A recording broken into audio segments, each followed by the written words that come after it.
welcome to the future, otherwise known as episode 41, Tomorrow's World Audit Time. Evening, Mark. Evening, Russ. How are you?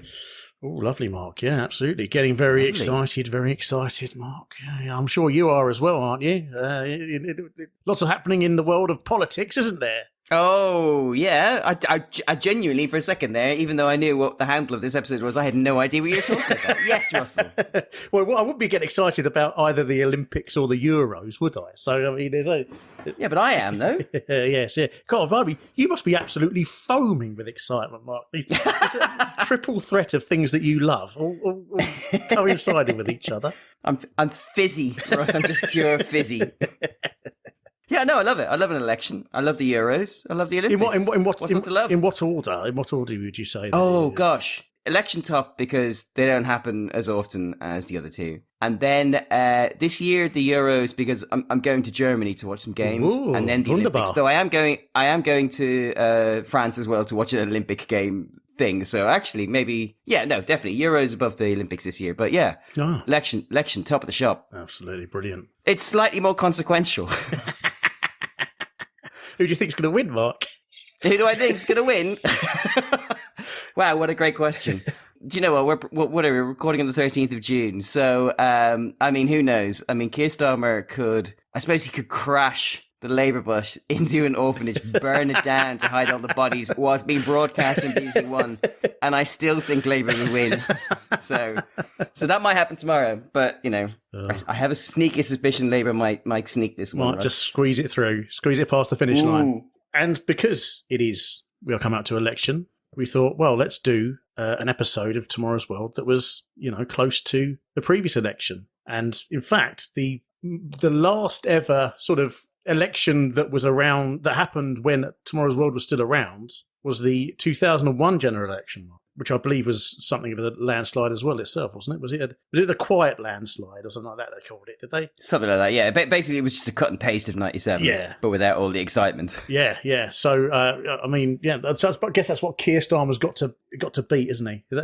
Try and make more of a landslide than that, I suppose. Do you reckon he's got that on his mind? Can I beat Tony?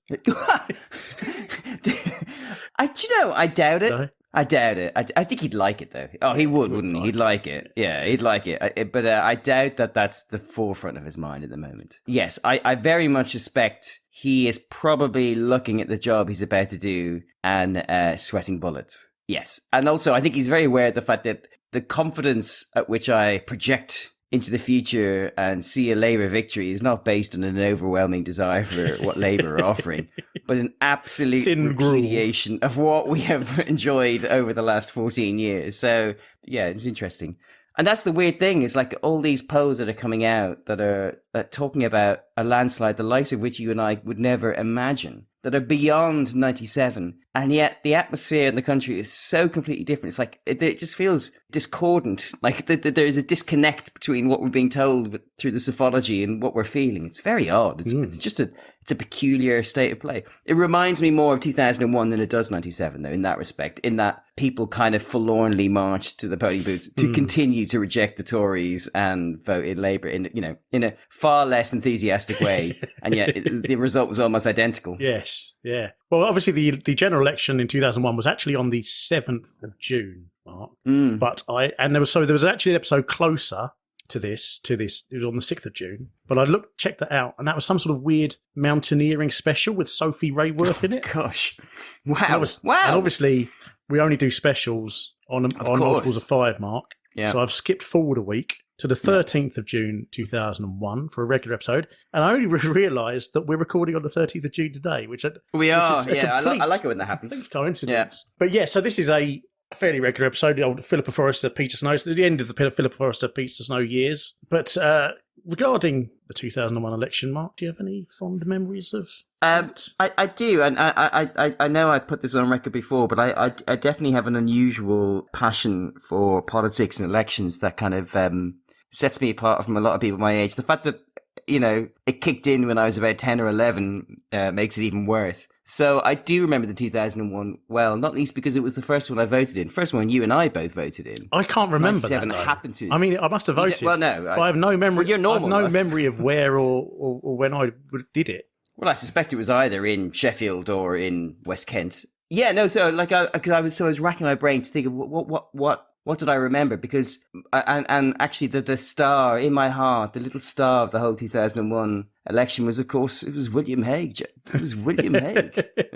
His first and only election as leader of the Conservative Party.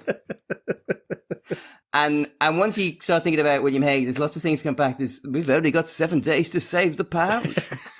And that inexorable countdown to say, we've got 6 weeks to save the pound. We got 1 week to save 1 day to save the pound. Little Fionn with her necklace and stuff like that.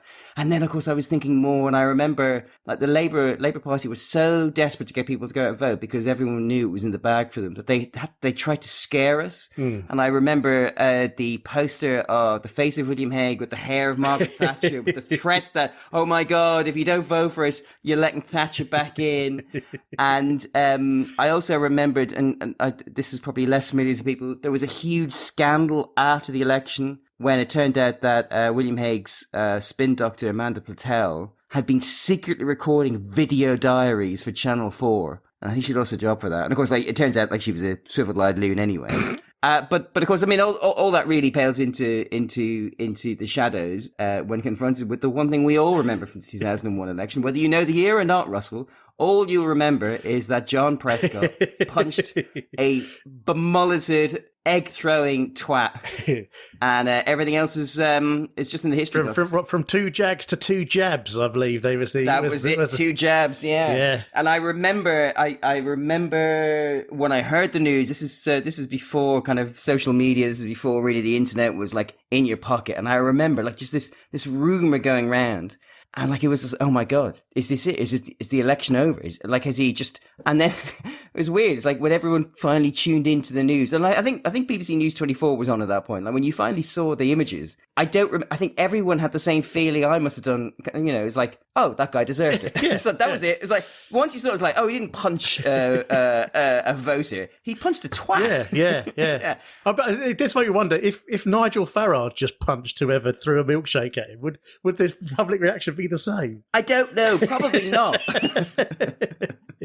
I've got a sneaky suspicion. No, I suspect that the thing about that guy was that he was so smug and bemulleted, but he was also white and a man, so he was definitely punchable in a way that perhaps some of the people who Nigel Farage would like to punch are maybe less palatable to the public discourse. Yeah. I actually did a little bit of digging, Mark, around this. First of all, I wanted to see actually what 2 Jags Prescott owned. My interest in cars. Of course.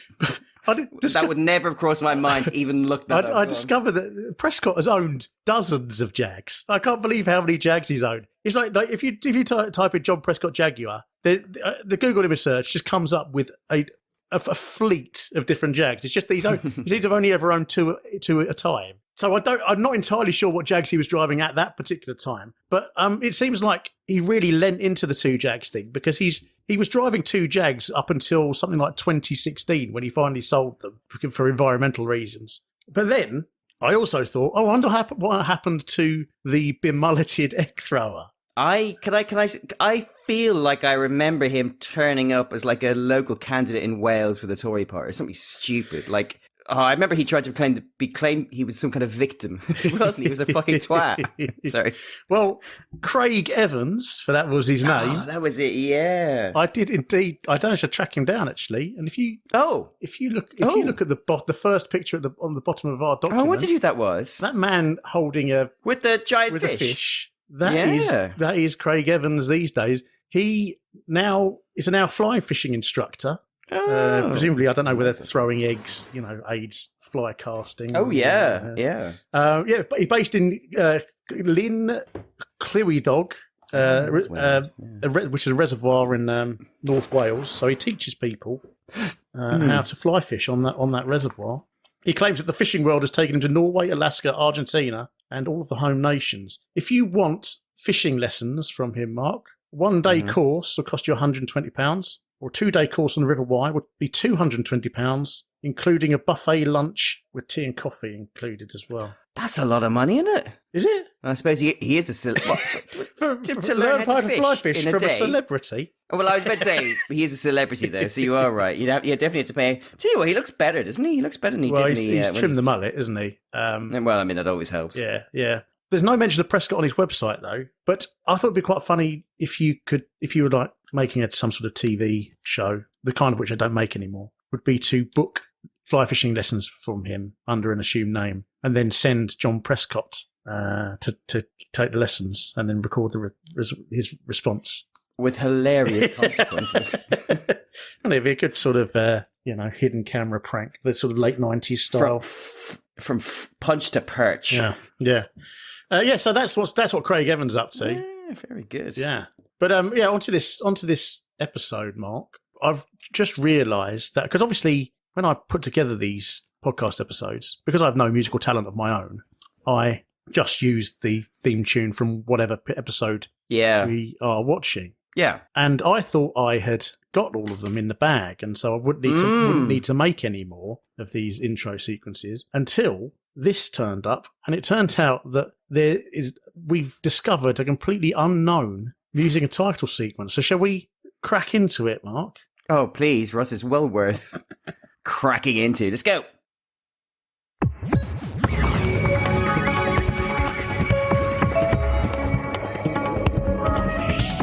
On Tomorrow's World, Whitewater Rescue. Can firefighters save lives with this inflatable lifeline? Plus, the tag that tells you how many calories you're burning every minute of the day. And making life easier for paralysed people. The bed that bends at the touch of a button.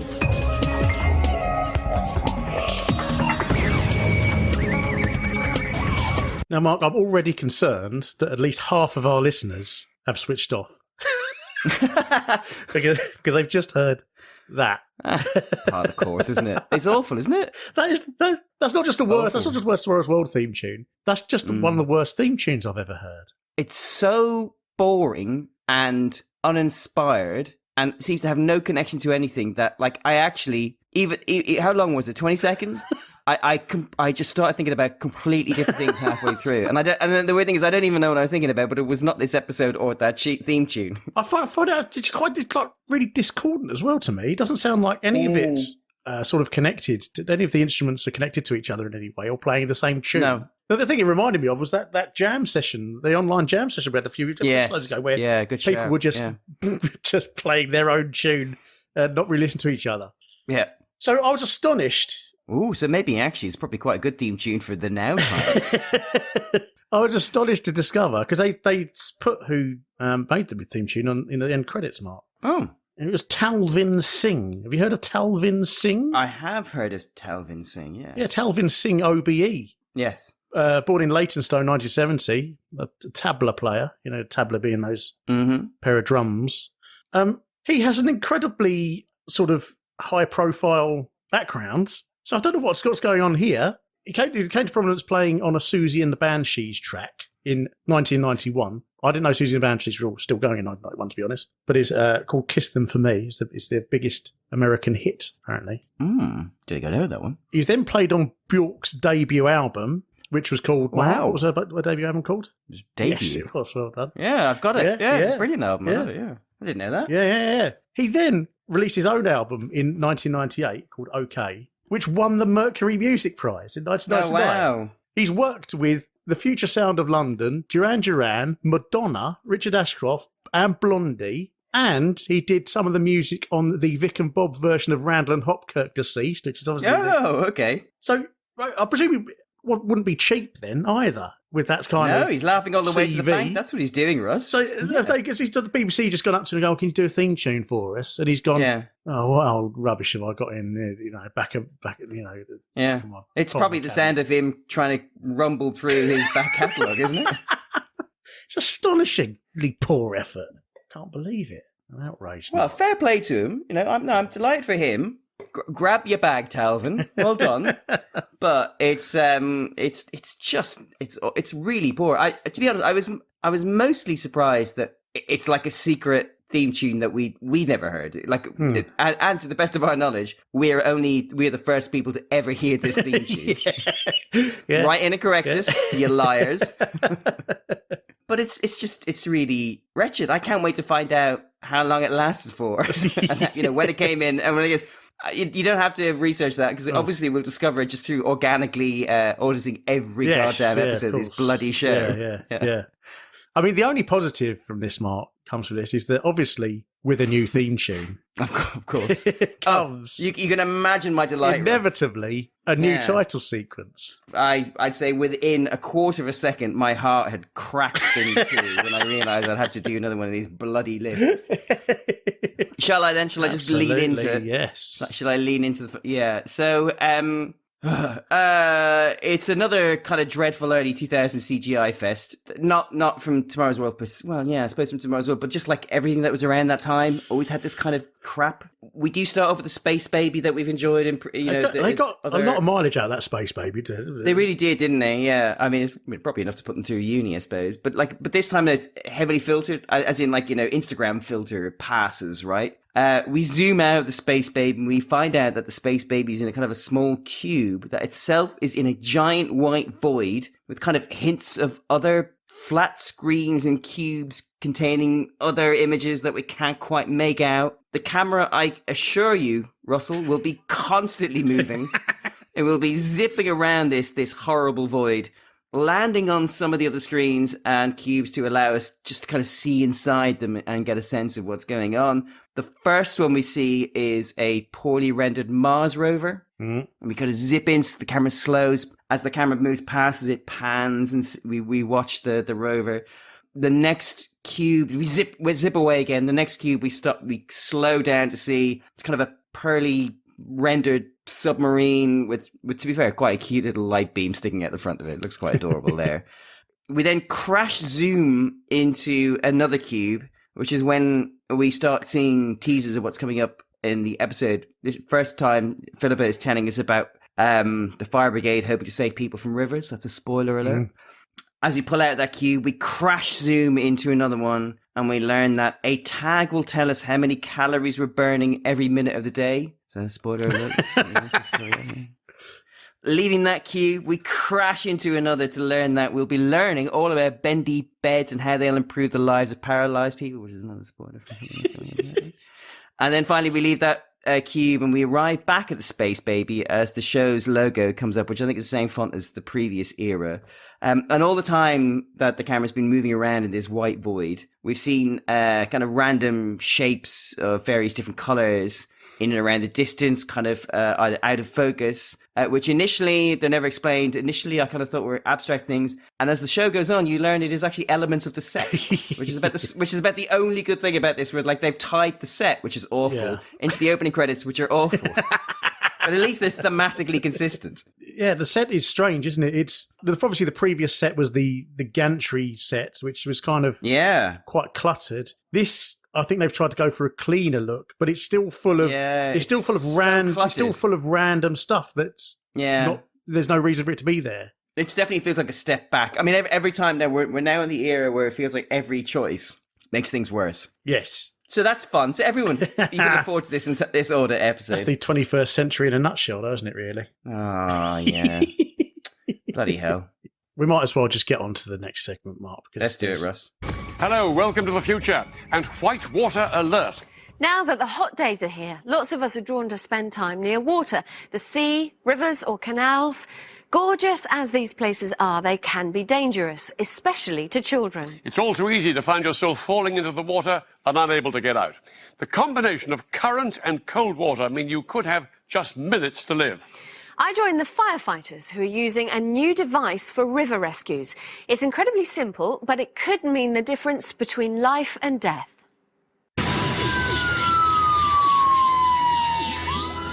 If you thought firefighting was just about putting out fires, think again. I'm here with the team from Greater Manchester and Lancashire, and we're on our way to a pretty wild river in North Wales. They're rushing to carry out a swift water rescue. But today they're testing out a new device. It uses equipment which is already on the truck, but hopefully will save more lives. Every fire appliance has one, a fire hose, but this time it's going to be filled with air, not water. Today's rescue is only a simulation, but it's still potentially hazardous. Getting someone out of the water is much more challenging than it seems. Rivers and streams can often be difficult places to get to, so you can't always get the truck close. We've had to leave ours behind there. So any rescue equipment needs to be light and portable enough to get down to the water fast. This kit could be the answer. It's just the hose, a cylinder of compressed air and a control box. In the water over there, best way to him is down past the trees. In our first test, the casualty, firefighter Ian Johnston, is trapped in a weir. He's wearing full safety gear, but the water keeps sucking him under. Right, mate, we're coming for you! It's such a risky situation that I'm having to stand well back from the edge. John, how dangerous is it in there? It's very dangerous. The weir is recycling with the effect of a washing machine spin cycle. It'll turn the casualty round and round. The rescuers feed the hose into the weir in a corkscrew motion. The movement of the water naturally holds it in place, making it easy for the casualty to grab hold of.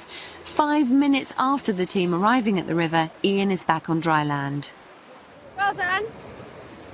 How was it? Exhausting. What's it really feel like to be in there? We've got all the kit on. I've got a buoyancy aid, dry suit. It's cold. It's taking your breath away. The water's flushing in your face. Taking mouthfuls of water. Very tiring. But you're strong and fit, and yet you still feel unable to Even with cope. all that training, it doesn't matter what the kit is with your training, the situation's constantly getting worse while you're in there. It's not going to get better until you're rescued. The idea of using fire hoses for river rescues is not new. Firefighters have been looking into inflation methods for years. The problem is how to control the flow of air into the pipe so that it doesn't burst or blow off at one end. The answer is this control box. It contains a series of valves based on designs taken from the aerospace industry. Now, the beauty of it is it provides a controlled flow of air which is continuous through the tube. So, say, for example, the worst happens and a puncture occurs in the hose. Then, by simply flicking this switch, the air moves along continuously and keeps the hose inflated. Canoe and kayak instructor Ray Goodwin has been watching the inflatable fire hose in action. It's equipment he was in dire need of when he attempted to rescue a young boy on the same stretch of river 4 years ago.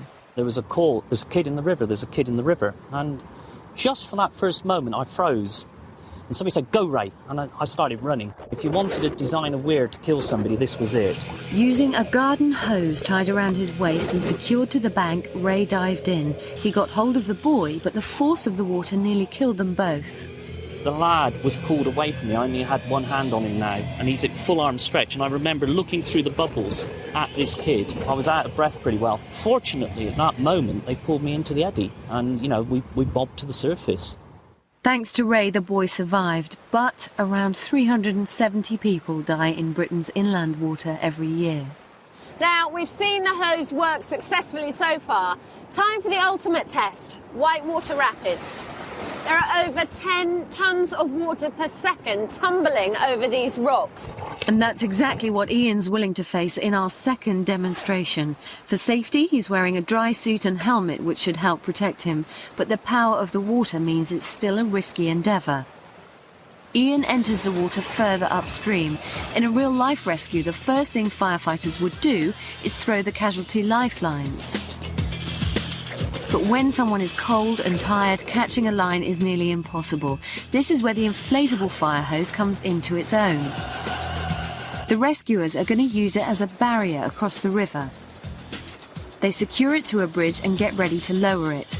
But will it get there in time to catch Ian? Despite the fact that Ian is now cold, tired and bashed around by the rapids, he is quickly brought to safety. So what's the final verdict? So I spend my life having a lot of fun in this environment, but it can be a dangerous environment. These types of kit, which help people in the rescue situation, is going to save lives. The inflatable hose will be available to all fire services later this year. And Mark, I've long wondered, with regard to emergency services, why is it that we have the ambulance, which picks up injured people, takes them to hospital. You have the police that enforces the law, and then absolutely everything else, just the fire brigade does it. Like, most of the stuff they do has got nothing to do with fires. They're like chopping people out of cars, rescuing cats from trees. Yeah. Here they're rescuing people from rivers. Yeah. I've got two hypotheses. One is because they've got big lorries so they can carry more equipment. Or two, because there aren't very many fires and they spend most of their time sitting around in the station, so they need to do other stuff. What do you reckon? I hadn't really thought about the second one, but I've long assumed it was partly the first one. But I kind of assumed that, like, even when there were lots of fires, they still were called upon to do other things. Because they had ladders. Ladders are the solution to quite a lot of problems people find themselves getting into, right? Yeah, I guess so, yeah. Yeah, maybe they're ladders, yeah. Yeah.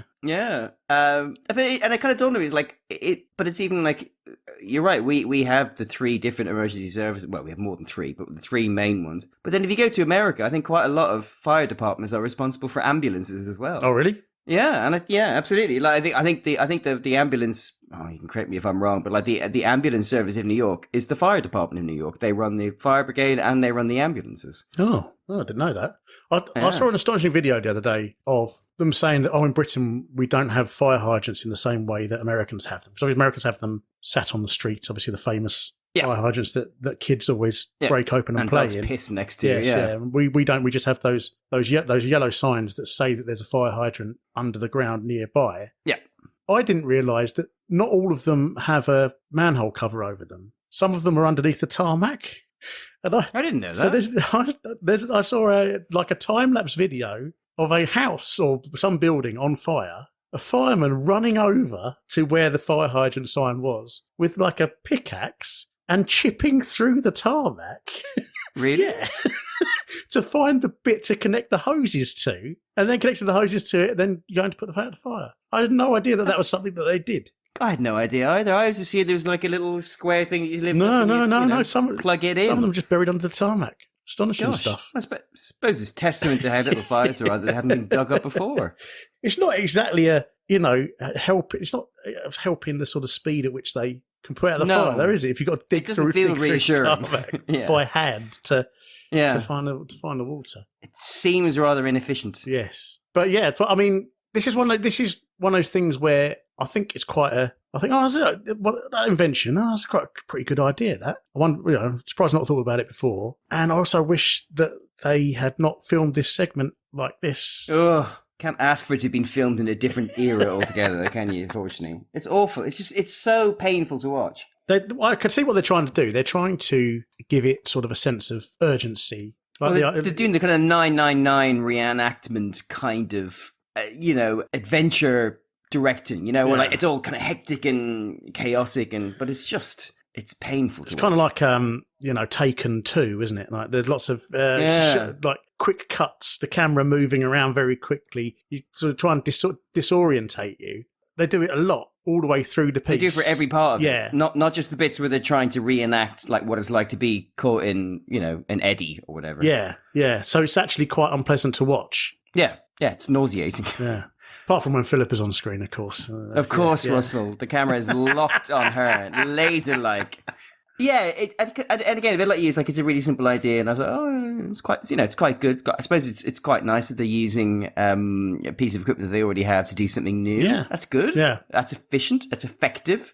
We all pay tax. My only question, though, well, not my only question. There are lots of questions that this segment raises. My first question, though, was why are they filming with Greater Manchester and Lancashire Police Fire Brigade rather in North Wales? Why are there no rivers in Greater Manchester or Lancashire that they could fill in? Or alternatively, if that river is the best, why have North Wales Fire Brigade not come up with a solution? And is it not a dereliction of duty to steal an actual fire engine and crew from the Greater Manchester and Lancashire area to film a segment for Tomorrow's World a good hour and a half away from where an emergency is? Am I the only one who asked those questions? Yeah, I would say probably the rivers in Manchester are too manky to chuck a person into, or maybe just not rapidy enough.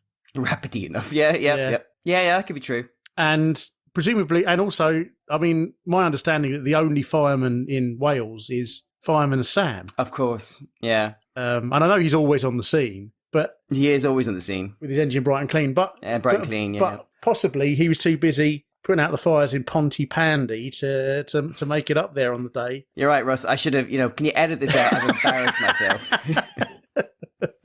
There's a few different people in this segment. Can we talk about Ray Godwin? Yeah, let's or Goodwin rather. Yeah, let's talk about Ray Godwin first. Yeah, Ray Goodwin, MBE, Mark. Oh. Yeah, he's the chap who explains how he rescued a boy by tying a hose pipe around his waist. And an unnamed, anonymous boy he rescued. Tied a hose pipe around his waist and jumped in the river. And then it made me think, well, so you were using a hose pipe as a rope then? Yeah. That's got nothing to do with this hose, is it? Nothing at all whatsoever. Because it's just pure coincidence that a hose was involved. Yeah. And also, he's not from North Wales. He's clearly from Bristol. What is it about this bit of North Wales that seems to attract anyone who isn't Welsh? Well, you say that, but he does live in North Wales. He lives in Corwin, North Wales. I don't know whether that's where... Do people in Corwin, North Wales sound a bit like they're from Bristol, maybe? I don't know. He does sound like he's from Bristol, doesn't he? He does, yeah, he does, yeah. He's got a website, Mark. And he teaches canoeing and kayaking. Okay. I don't know whether he's in North Wales. Craig Evans is North Wales. I don't know whether they come across each other, when they're navigating the waterways of North Wales. Whether well, they're two celebs in such a small area, Russ. Yeah. Craig hurls an egg at his kayak or whatever. I don't know, but yeah. To be honest, Russell, the only time I ever saw a celeb's car was in North Wales. Oh yeah, who's that? When we were driving to, if I tell you the car, maybe you can guess. Yeah, right. We were driving to Holywood Head to get the ferry to Dublin, and we were heading towards Anglesey, but I don't think we'd crossed over the bridge yet. And there was a Rolls Royce in front of us, and the license plate said Magic 1. Oh, Paul Daniels. It was Paul with Daniels. With a lovely Debbie Russell, McGee in there as well. With a lovely, fragrant Debbie McGee. Yeah. Towering over him in the passenger seat. And an Alsatian in the boot. So Ray Goodwin offers one-to-one coaching for £170 per day, or if a group of 4 of you go for it. What is this price point everyone's going for? That's £50 more than Craig Evans, actually. Or if a group of 4 of you go, it's only £65 per person per day. But he's pretty hot in the world of canoeing and kayaking. Yeah. In fact, Paddler magazine had an interview with him. They dubbed him the godfather of British canoeing. Not the good father. No. Yeah, it was strict there, didn't they? Wow. He's done some pretty impressive feats. He once circumnavigated Anglesey in a single 22-hour push. And at one point during the night, a fish jumped up and hit him in the chest, which he found quite scary, apparently. Okay, sorry, that was so underwhelming when you started that. No, but also, I've buried the lead there actually, because in 1992, him and his pal Robert Eaglestaff, which is a great surname. That's a great name. Circumnavigated the whole of Wales in 1992, which has never been never been repeated. That's very impressive. He's also that's very impressive. Also, pals with Ray Mears. So there's a bit of like joint. A man who I served in Lakeland Limited in Tunbridge Wells. I was going to say, was he buying Tupperware? Wasn't he? Was he buying Tupperware? No, Russell. No. How dare you? Lock and lock boxes. Oh, look. Is that fancy Tupperware? It's much better, much more impressive. Is it plastic boxes with lids? Yes, but all 4 sides of the lid, they click onto. Oh, yeah. And you know it's better, Russ, because Ray fucking Mears uses them. What do you reckon he keeps in it? All that food that he... Insects. All that food that he takes to eat when he's pretending to eat bark. No, you're thinking of Bear Grylls, right? Who picks up the breakfast buffet every morning and brings it out with him. And so I imagine the 2 Rays going out paddling together in something that probably Mears has like knocked up out of whittled out of piss and leaves. Yeah. What else? Oh, he became a father at 57. Wow. So that's impressive. Clearly, his sperm are as strong swimmers as he is. He's got a dog called Billy Bonkers. Okay, that's all right. His favourite camping? No, it's not. That's not. His favourite camping kit is a good tarp because you can sleep under that even if you haven't got a tent. His favourite film, Mark. Have a guess what his favourite film is? Deliverance? No, it would make more sense, wouldn't it? In fact, this film, he loves the monologue at the end. Does that give you a clue? No, what film is it? Blade Runner. Oh, okay. That's a good film. Yeah, so that's Ray Goodwin, MBE. See, I think of Monologue at the end of the film, and I think of Goodfellas. Thank you, Ray. Thank you for your services. MBE, right? MBE, yes, yeah. For not 2019 for services to canoeing. I mean, why not? Absolutely no reason at all. No. My very about him from this segment, though, as I pointed out in the notes, is that I love the fact that even sat on the bank of a very calm river being interviewed by Philippa Forrester, he's with glasses. He has one of those action straps on his glasses, pinning it to his head just in case. I mean, at any point he might be called to leap again into the river to rescue another boy. Yeah. Run, Ray, run. Yes. Before we move on to another person in this piece, Mark, I just thought very special person. Might as well just very quickly say that a very popular person. These hoses do indeed exist now, Mark. Oh, good. For example, Ionic Rescue sell the AquaSafe hose inflation system, which is built specially for fire and rescue services, and that will set you back if you owned a fire and rescue service, €796. And Cambridgeshire Fire and Rescue Service have a page on their website detailing all of the kit that they have on their fire engine. Oh, okay. It's quite interesting. Yeah. And one of these inflatable hoses is indeed part of the kit that they carry. So I can only assume that's probably most of the fire brigades have the same thing because it's a standard kit. So absolutely. Makes perfect sense. Yep, love it. Now, Russell. It's quite funny we're calling this the elephant in the room, Mark, because he does indeed look a bit like a human elephant, doesn't he? With his big ears and nose. Yes. So to be fair, I did say elephant in the room off camera when we weren't recording the segment. But yes, there is an elephant in the room, Russ. Some of you eagle-eyed listeners will recall that we have previously discussed a segment in and around this time involving fire brigade and a brand new bit of equipment. And when this segment first came on, I chuckled to myself, Russ. I chuckled. I thought, which one of these poor firemen is Russell going to reveal a shocking and horrific story that will set my world asunder? And who turns up on screen, Russ? Take it away. Of all of the dozens of contributors we had, Mark, I couldn't believe that it would be Northern firefighting legend and member of Murderous Love Triangle, Ian Johnston. Unbelievable. Because wasn't he like the chief fire? He was like he had a white hat. He was like chief of fire, like Yorkshire or something like that. Yeah. In the other episode, I didn't look back. Well, the thing was, I never looked back. So he's, for people who've not been listening to all of our episodes, he appeared in episode 7, I think, of our podcast. It was really early, yeah. It was possibly the worst episode we've ever done of Tomorrow's World. Worst episode of Tomorrow's World It's a lot of people's favourite episode. Which we had to watch that. We had to do that episode multiple times because the microphone failed. So astonishingly, Ian Johnston is the person that has come back, a returning champion. This actually predates his appearance because the other appearance was in 2002. Yeah. And before his promotion. For anybody who hasn't heard episode 7, I went back and looked at my notes to find out exactly what happened, and it turned out that I hadn't written any notes, so I must have done that off the top of my head.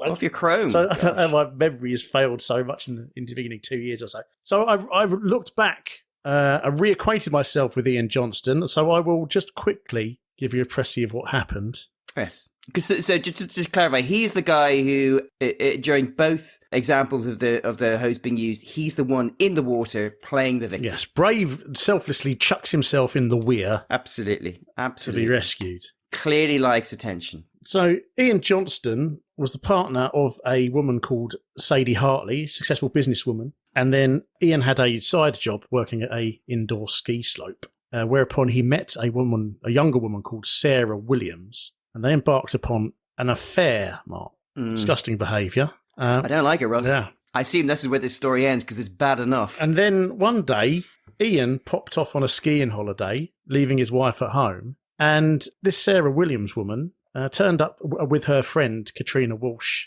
who's quite a character. Turned up and stun-gunned Sadie Hartley and then stabbed her to death multiple times. And then legged it and sort of denied all knowledge of it. And the remarkable thing is that at the time, ITV must have just been following around the police, the local police force. And so they made this extraordinary documentary, which we both watched today. which was a really good documentary, wasn't it, Mark?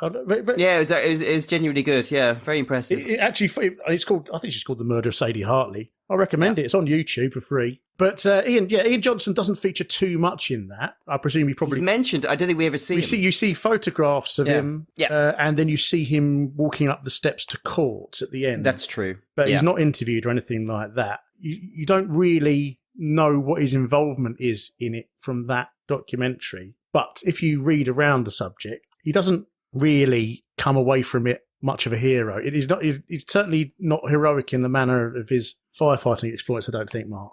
I've got a bit of this is from a Guardian article about him, speaking to him while the case was still on. Johnston claimed that he'd been pursued by Williams and described their relationship as entertainment and purely of a sexual nature. He claimed he'd repeatedly tried to end it with her, but she was persistent and persuasive. Johnston said he had not met Williams again after she wrote to Sadie Hartley to reveal the affair a year before she killed her. However, he continued to send his ex-mistress explicit messages in the days before the fatal stabbing and accepted that he'd been foolish to send a response to some texts.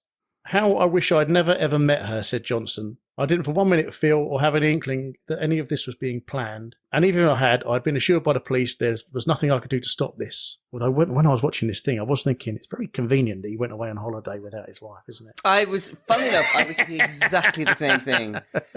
The documentary is fascinating because I was aware of the story because we discussed this, 2-3 years ago. And because the reveal you gave me, because you gave me, I think if I could probably look up the text right now, I think you texted me and said, "You will not believe what I've discovered."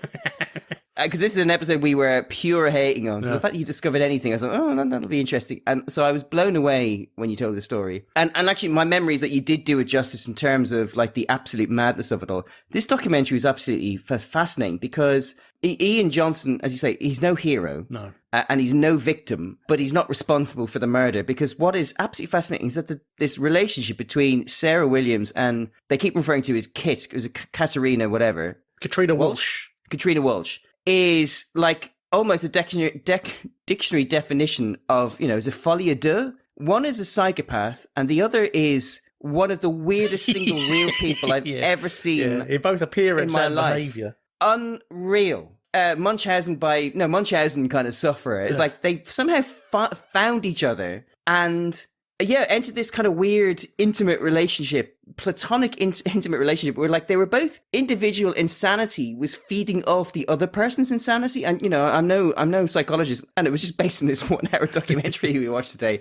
But it was astonishing how you think one person's manipulating the other and you go, no, they're both getting off on this. And it turns out they had been planning this murder for 18 months. Yeah. Like way before, when Ian Johnson was just messing around and long after he said like, oh, I better put an end to this, even though he obviously kind of acted like an egotistical prick by continuing to engage, if not, do anything more. And they were just kind of, it really reminded me of, I'm really fond of the film Heavenly Creatures. Oh yeah, which is fantastic, and it's about the two girls. What's the name, isn't it? Kate Winslet. Yeah. Anyway, and it's about their relationship where these two girls, each of whom have problems, connect, create this artificial world, and then one of them kills people who are preventing them from enjoying it together, and it was incredible. I've never seen the like. Astonishing story. Yeah. Your heart breaks for Sadie and her, actually specifically her daughter, who by the nature of these things, you don't just lose your mother. She's lost her dad, in a very real sense, because obviously the anger and the guilt, I would imagine, is very, and I remember you telling me last time is obviously, like the family basically wanted nothing to do with him because not deliberately, but through his own actions, his own kind of selfishness, he brought this to Sadie's door.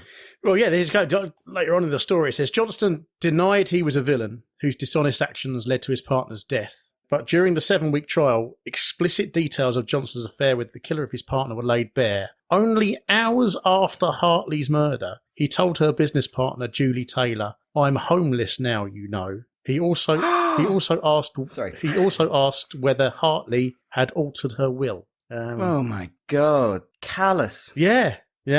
For the sake of any lawyers listening, I'm not saying he was involved. No. But it's surprising that a man, if Tomorrow's World was our only measure of the man, we would assume that he was an absolute hero. It's amazing how a mensch he can be brought down.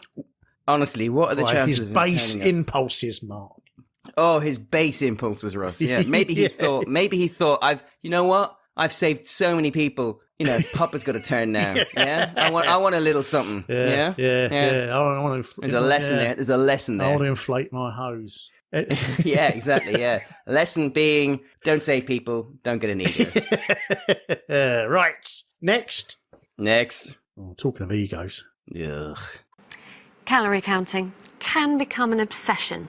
Nearly everything we eat or drink has a label on the back telling us its calorific value, so you inevitably know what's going in. But the key to losing weight, if that's what you want, is balancing that with how many calories you're burning up. We can all count them in the gym, at the treadmill, say. But what's new about this device is that it monitors you every second of the day. It tells you how many calories you're burning off, not only when you're moving around, but when you're sitting around as well. Inside this box is a tiny sensor containing a suspended weight.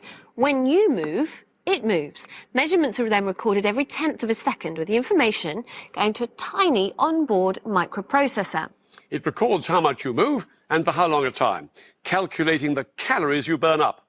Continuous information is recorded throughout the day and stored in the memory. All you have to do is slot this box into these rather stylish stretchy shorts like that. There's a special little pocket for them. And then you just go about your business. Well, you wouldn't catch me in a pair of those, but we found a willing volunteer, someone who prides himself on being a first-rate couch potato.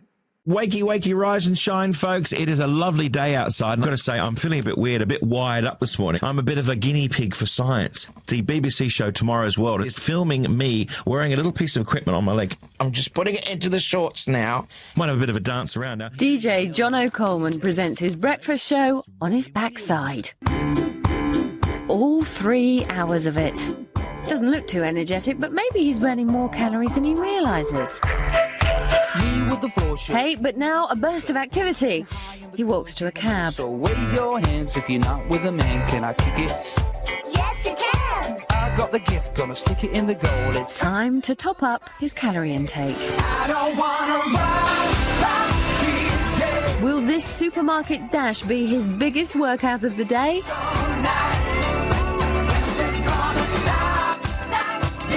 And now for some real exercise. Liquid lunch. Cheers.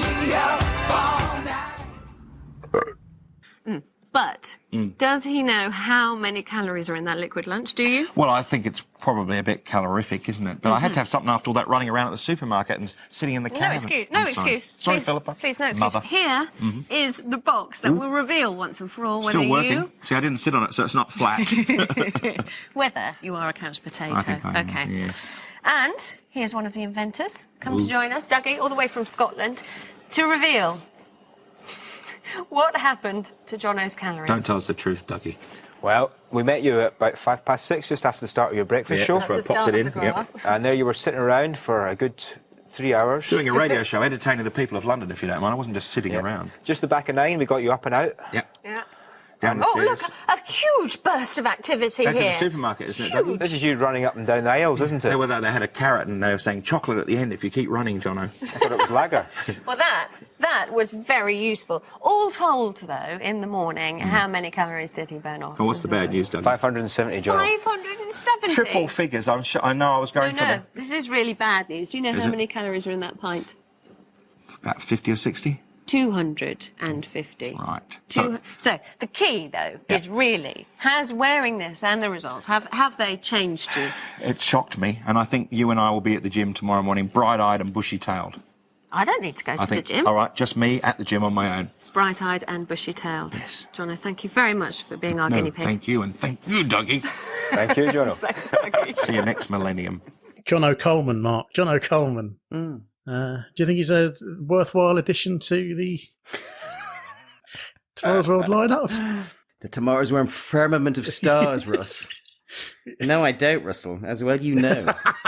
I have to say, I'm very aware of Jono Coleman. I don't think I've voluntarily listened or watched to anything that he's in before, and I don't think this exposure to him has made it endeared me to him in any way whatsoever. He's a bit of a... He represents... pest, he's like a piss-poor representation of a specific type of DJ that was very prevalent at that time. We're probably now coming to the end of the time when that kind of, smashy, nicey DJ was popular. Was he popular? I don't know. And I don't know whether you noticed, Mark, but he's a little bit overweight. I don't know if that was... A little bit. Yeah, a little bit, Russ, a little bit. Yeah. That may have been mentioned. He may have mentioned that a few times. And if he hadn't mentioned that, Philippa is absolutely rinsing him in the voiceover. She has no truck. Yeah. No. It's body type as personality, isn't it? And she has no truck with him trying to talk down. Bless her. I have to say, this is one of those segments that I do like on this program that pop up, where it's just a little thing that they have, which we now just have. Everyone's just got. It's like, it's like a couple of episodes ago where they had the beeper, which you weren't interested in, but I was impressed because it's... No, I mean, you're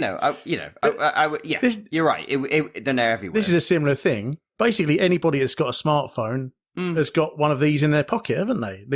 This thing. And it's accelerometer, right? It's remarkable to think that at this point, this wasn't, a new invention, because it's so prevalent. You don't imagine that it ever didn't exist, sort of thing. No, and I'm surprised it's that recent as well. I agree. They slightly oversell this in the context of what they're pitching, because they seem to be genuinely, when they start talking about it and demonstrating it, I assumed it was the kind of thing that would also genuinely, would be attached to your skin so that it could kind of, count your, I don't know, measure your blood or whatever, or genuinely really calorie count. But really it is just like a fancy pedometer. But I do agree with you. It's one of those things where, actually, it is the fundamental basis for exactly how smartphones work these days. Is this, and now, of course, it's microscopically small. Well, not microscopic. It's much smaller than it is. Where here now, it's the size of a Tic Tac container, isn't it? It's quite large. That bit of it is really interesting. But again, it kind of goes to a complaint that we had about the episode 7 and a few that we've done around this time, which is that they have such little faith in what it is that they're talking about that they have to get a quote unquote personality involved to be part of the process of explaining it, which is just would not have happened in the 80s and 90s. No. Not at all. No. They would have talked about it and how interesting it was, and they would have gone into details.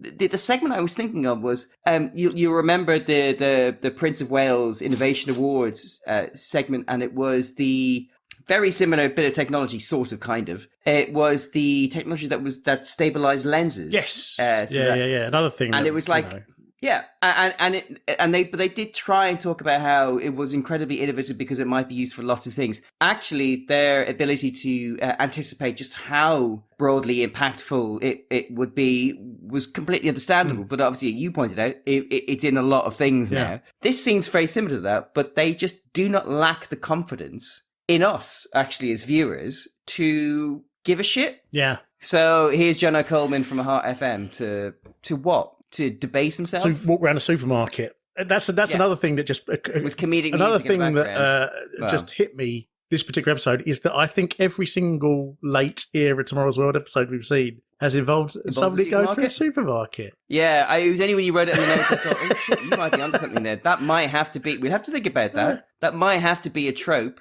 Late era Tomorrow's World involving trip to the retail supermarket. Consumption. Yeah. Yeah. Yeah, it's a shame that the interiors of supermarkets are not individual enough. So it's completely possible for us to determine whether that is like a supermarket close to Shepherd Bush. But what I could do, Mark, is that while we're watching Jono's, what his daily activities. Where's the pub? The pub, yes, the pub. Yeah, where's the pub? He's sitting. He stops for lunch at 11:05 a.m. for a pint outside a pub called the Academy. I looked that up, Mark. The Academy is closed now, but I obviously found the location of where it used to be. And if I want you to adjudicate here, Mark, so I've cropped a bit of Google Maps. Oh, stop! That's the route from TV Centre to the Academy. Yeah, it's a 21-minute walk, or is a 10-minute drive. Is that bearing in mind that Jono Coleman was a Heart FM DJ?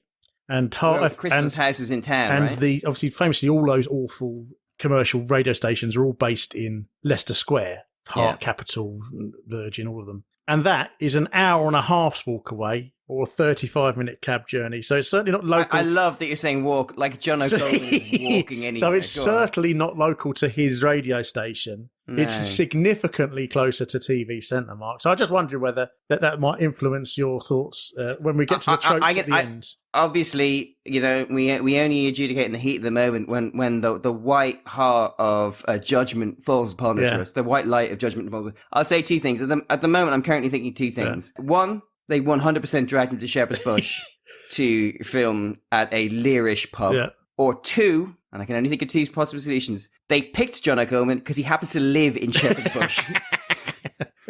Yeah. Oh, that's interesting. Yeah. No. So that's where I'm thinking at the moment. Although, I mean, a man with his accent presumably lives in Earl's Court, actually. Of course he does. Isn't too far from there, right? No, not really. No, indeed. Is that still a thing anymore? I doubt it. Oh, I don't know. It was when we were growing up, though, wasn't it? Well, I did. Obviously, let's go for a deep dive into Jono Coleman, Mark. Oh, brilliant! This will be rewarding. He's not actually Australian. That's the first thing. Okay. He was born in Hackney. So I'm holding you partially responsible. Get out of town. I'm holding you partially responsible for him. Hackney? Yeah, as the official representative of Hackney, Mark. Of course I am. I'm proud to be the official ambassador. It's partially your responsibility. Okay. Yeah, he was born in Hackney in the 29th of February, 1956. So he's a leap day boy. Yeah. Sadly died on the 9th of July, 2021, at the age of 65. Or, I mean, as he's a leap year boy, he's actually 16. I think that's how that works, isn't it? Because you have to divide by 4. Yeah. Obviously. But yeah, no, his family moved to Australia when he was young, which is why he sounds Australian. He started on TV in Australia in 1979. Gosh. Yeah. And he became a popular youth DJ in the 80s. And during the early 80s, he released a number of singles, Mark. And I listened to all of them, obviously. Oh, wow. Because, that's the kind of thorough yes, of course. Absolutely. Our listeners deserve and have earned this kind of level of respect. So you had 4 singles. His four singles were Aussies on 45, You Are What You Eat, the cover of which has him singing into a chicken leg. Wow, okay. Built for Comfort, which has him and a much larger gentleman who can sing, doing like a Blues Brothers pastiche with loads of food. And a song called Busy Bleeding, which seems to be like a serious attempt at sort of reggae type stuff. Oh, gosh. Okay. Which he released under the name Wide Boy Youth. The funny thing is, if you see him in the early 80s, he's, by modern standards, not actually particularly fat. But it's just like he had to increase in size to maintain his persona of a fat bloke. He had to essentially increase in size. He had to keep in up order with to keep up trends. with trends. Yeah.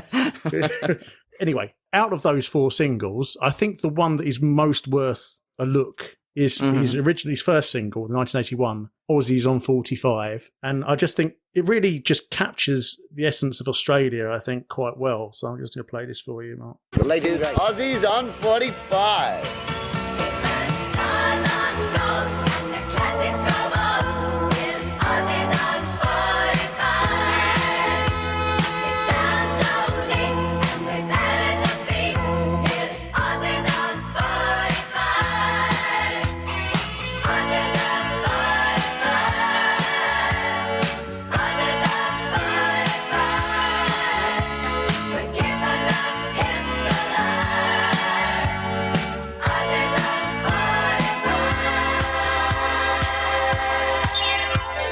Track winding back to an old-fashioned shack along the road to Gundagai.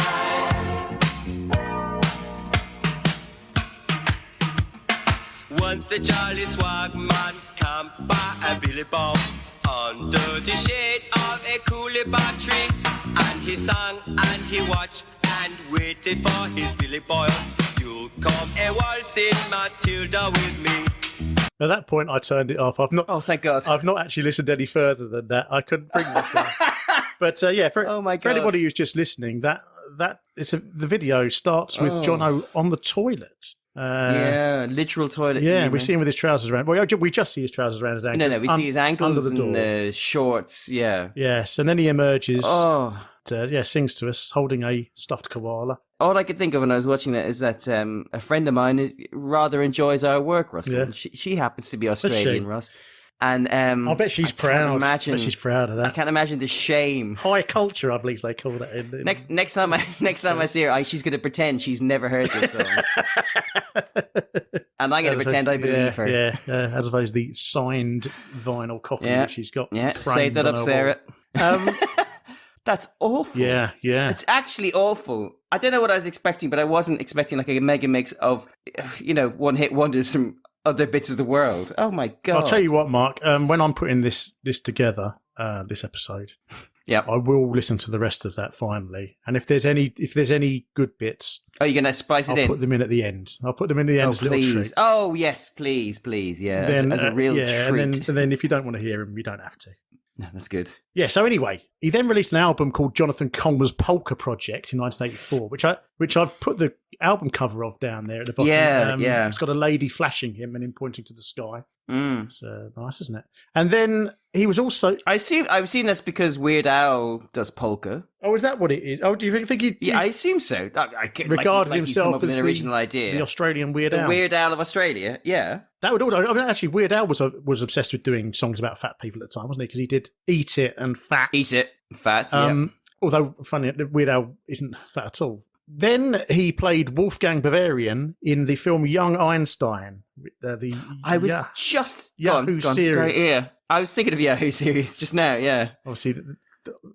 Whenever I see the name Yahoo Serious, I just think of the Lisa Simpson. Yeah, of course you do. Where I recognise both words. Yeah. Yahoo Serious Festival. I know those words, but the side makes no sense.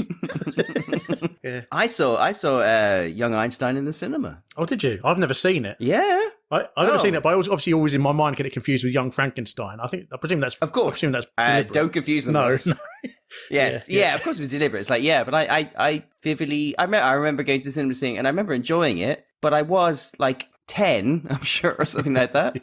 He's in an asylum sign doing his experiments or something like that. I don't know. I saw a very brief clip of it, and he's Young Einstein and is sitting at a campfire, and he is thinking about lager, and somehow his thoughts about lager make him come up with the E equals MC squared. I didn't really understand quite how it worked. I do not remember that whatsoever, despite having seen the film at least twice. But I am convinced it makes sense in context. Yeah, I'm sure it does. Anyway, Jono then was on TV. He was like basically the Australian version of Going Live, and then he came to the UK in 1990 to be a DJ. He was on GLR, then Virgin, then Heart, then LBC, then. I didn't know this, but when Danny Baker left the breakfast show to move to the afternoon retreat, Jono Coleman took over the breakfast show from Danny Baker. And wow.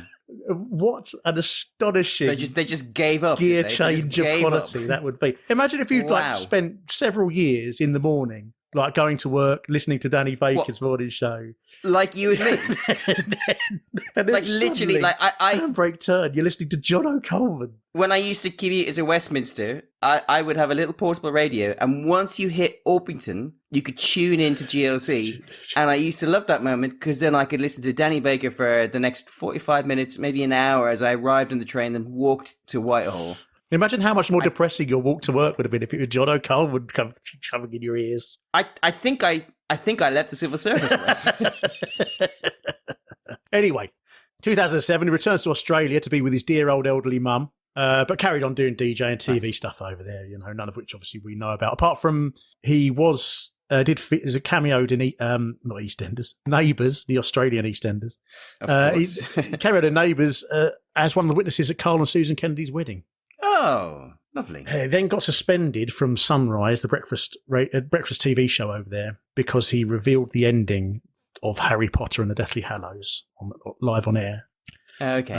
Which he later claimed that he had not read the book. Because of this, the show... He of course he didn't read the book. He just read the spoiler online and spat it out. That's not a defence. Not that I mean... Astonishingly, I don't know how legal this is in underemployment laws, but the bosses of the programme just put his job to the public vote. Wow. So they said, live by the sword, die by the sword. Should we reinstate Jono? And 70% voted in favour of him being reinstated. A solid 70%. Wow. But then in the end, he got prostate cancer. So didn't die of a heart attack, remarkably. Yeah, so died of prostate cancer in 2021. But yeah, so that's Jono Coleman, Mark. Remarkable.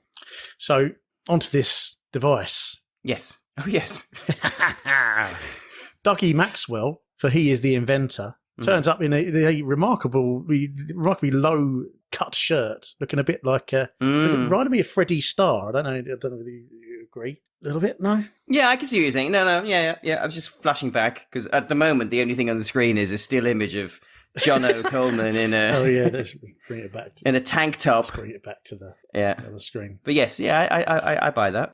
So we're back in the studio. Philippa's still throwing shade at Jono Coleman. Jono Coleman won't shut up. He keeps interrupting. Keeps interrupting everything that Philippa says. I did very much enjoy the bit where Jono says, after these results, I'm gonna, hit the gym. I'm shocked. We're gonna hit the gym. You, me, bright and early tomorrow at the gym. And then Philippa just deadpan goes, I don't need to go to the gym. Yeah, you're on your own there. Yeah. I did enjoy that. But yeah, so that was good. That was a good bit of business. They've got Dougie there, the inventor of the thing, and he's showing us how the readout and how this thing works and the calorie counts and things like that on the computer screen. I obviously looked up Dougie Maxwell, and he's still about. He's still got that company. He has been owned this company since 2001, and he still makes these activity trackers. The company's called PAL Technologies, and these trackers are called Active PALs. And it turns out that the reason he actually made them is because he was working in bioengineering at the University of Strathclyde. And weirdly, he was actually, considering a later topic on this program, his original interest was restoring the walking abilities of paralysed people. But but part of his work was studying how much people moved and how they moved and things like that. And while he was doing that, he realised that when they asked people about how much they moved or when they moved and all that, what they said was completely inaccurate. Right? Obviously, they just had no idea, or they were just telling porcupines or whatever. So he went, we should come up with something that can actually just track them, and then we can actually find out actually how much they've been moving and how they've been moving. So that's how he came up with this thing. He's still going. He, in fact, was at a conference just last week in Houston called Sleep 2024, which was about people who study sleep patterns and stuff. Obviously, his tracker is quite good for studying that as well. But the thing is, Mark, I think old Dougie, because he's got his nose in the books and he's obviously a very academic man and into this sort of these medical things, Dougie was sitting on a gold mine and didn't realise it, because this tracker massively predates any of the sort of like consumer. I assume this is the source consumer electronics. So history of this kind of thing. Originally, the very first pedometer, or pedometer as I like to pronounce it, Mark. The very first pedometer, of course you do, was actually a Swiss watchmaker in 1780. He'd invented the self-winding watch. And then he realised that he also then realised that you could use it as a pedometer as well. Yeah. Then Thomas Jefferson turns up. He managed to buy one in France, turns up to America with one of these things. Everyone in America says, oh, wow, Thomas Jefferson's invented the pedometer. like you just come back from holiday with something and then because you're American, they just assume you've invented it, which is astonishing. Very sweet, yeah. So fast forward to the 1964 Tokyo Olympics. One of the heads of one of the biggest clinics in Tokyo, he was worried that the Japanese were a bit too sedentary and they weren't going to do very well in the Olympics. So he got a local clockmaker called Juri Kato to develop a new type of pedometer that everyone could have. And it was called the Manpo Kai, which translates as the 10,000 step meter. And I've got a picture of it at the bottom of the thing. I've seen it, yeah. So that is the first sort of mass market pedometer. But that was obviously mechanical. And the interesting thing is that the whole 10,000 steps thing, that is based purely on this clinician who just came up with 10,000 steps for this pedometer. And that has just been the thing that's stuck forever since then. There's no medical basis for it whatsoever. It's just a complete whim of his. He decided 10,000 steps was it. But then the big breakthrough, so then they invented the accelerometer in the 70s. The accelerometer was used in space and guided missiles and in the car industry as well. It's like the thing that sets off airbags. But they were just too big and bulky to carry around. But in the late 80s, they came up with a thing called MEMS, Mark. MEMS. which stands for Microelectrical Mechanical Systems. And this is the thing, Mark. This is the big breakthrough. And MEMS sensors are absolutely tiny, so they can be put on a microchip. So when Philippa says it's got a little weight in it, or whatever she says, she is right. But it is really, really, really, really, really tiny. So a MEMS sensor is less than a millimeter across, and like this, the contents of it can only be viewed with an electron microscope. So these are the things that actually power these miniature accelerometers that are in everything now. So basically anything that has to record movement has got one of these chips in it now. But this here, that old Dougie's got, was, as far as I could find, the first time that anybody thought of actually putting it on a thing and attaching it to a person.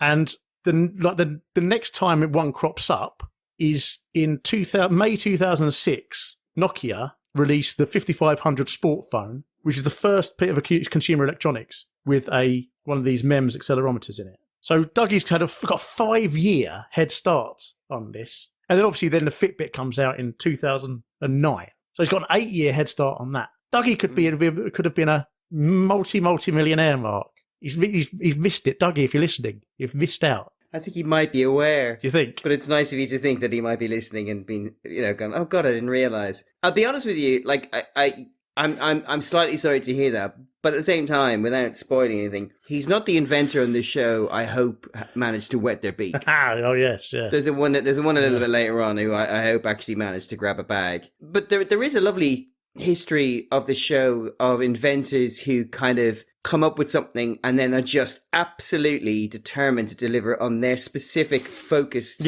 imagination of what the thing can do at the expense of kind of thinking perhaps more Ka-ching. Ka-ching.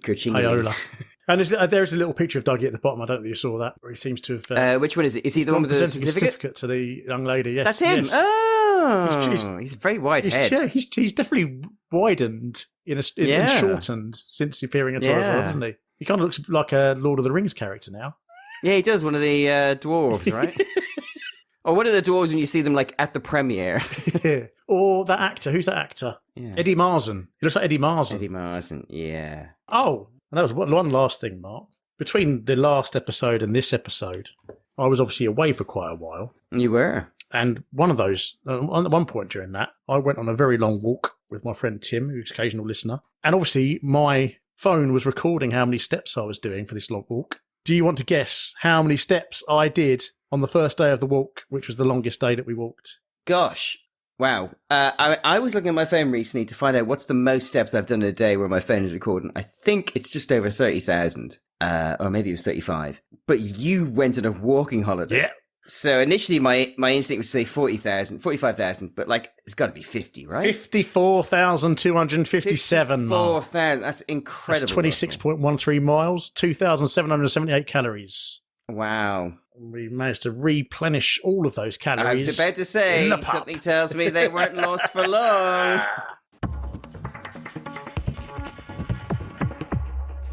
Now, however bad your memory, surely you'd remember the difference between fact and fiction when it comes to your own life, wouldn't you? Well, apparently not always. Katie Knapman's in New Zealand to find out about an experiment that shows just how easily our memories can be manipulated. It's a hot summer's day. You're 8 years old and you're excited. It's the first time you've been up in a hot air balloon. You can see fields below.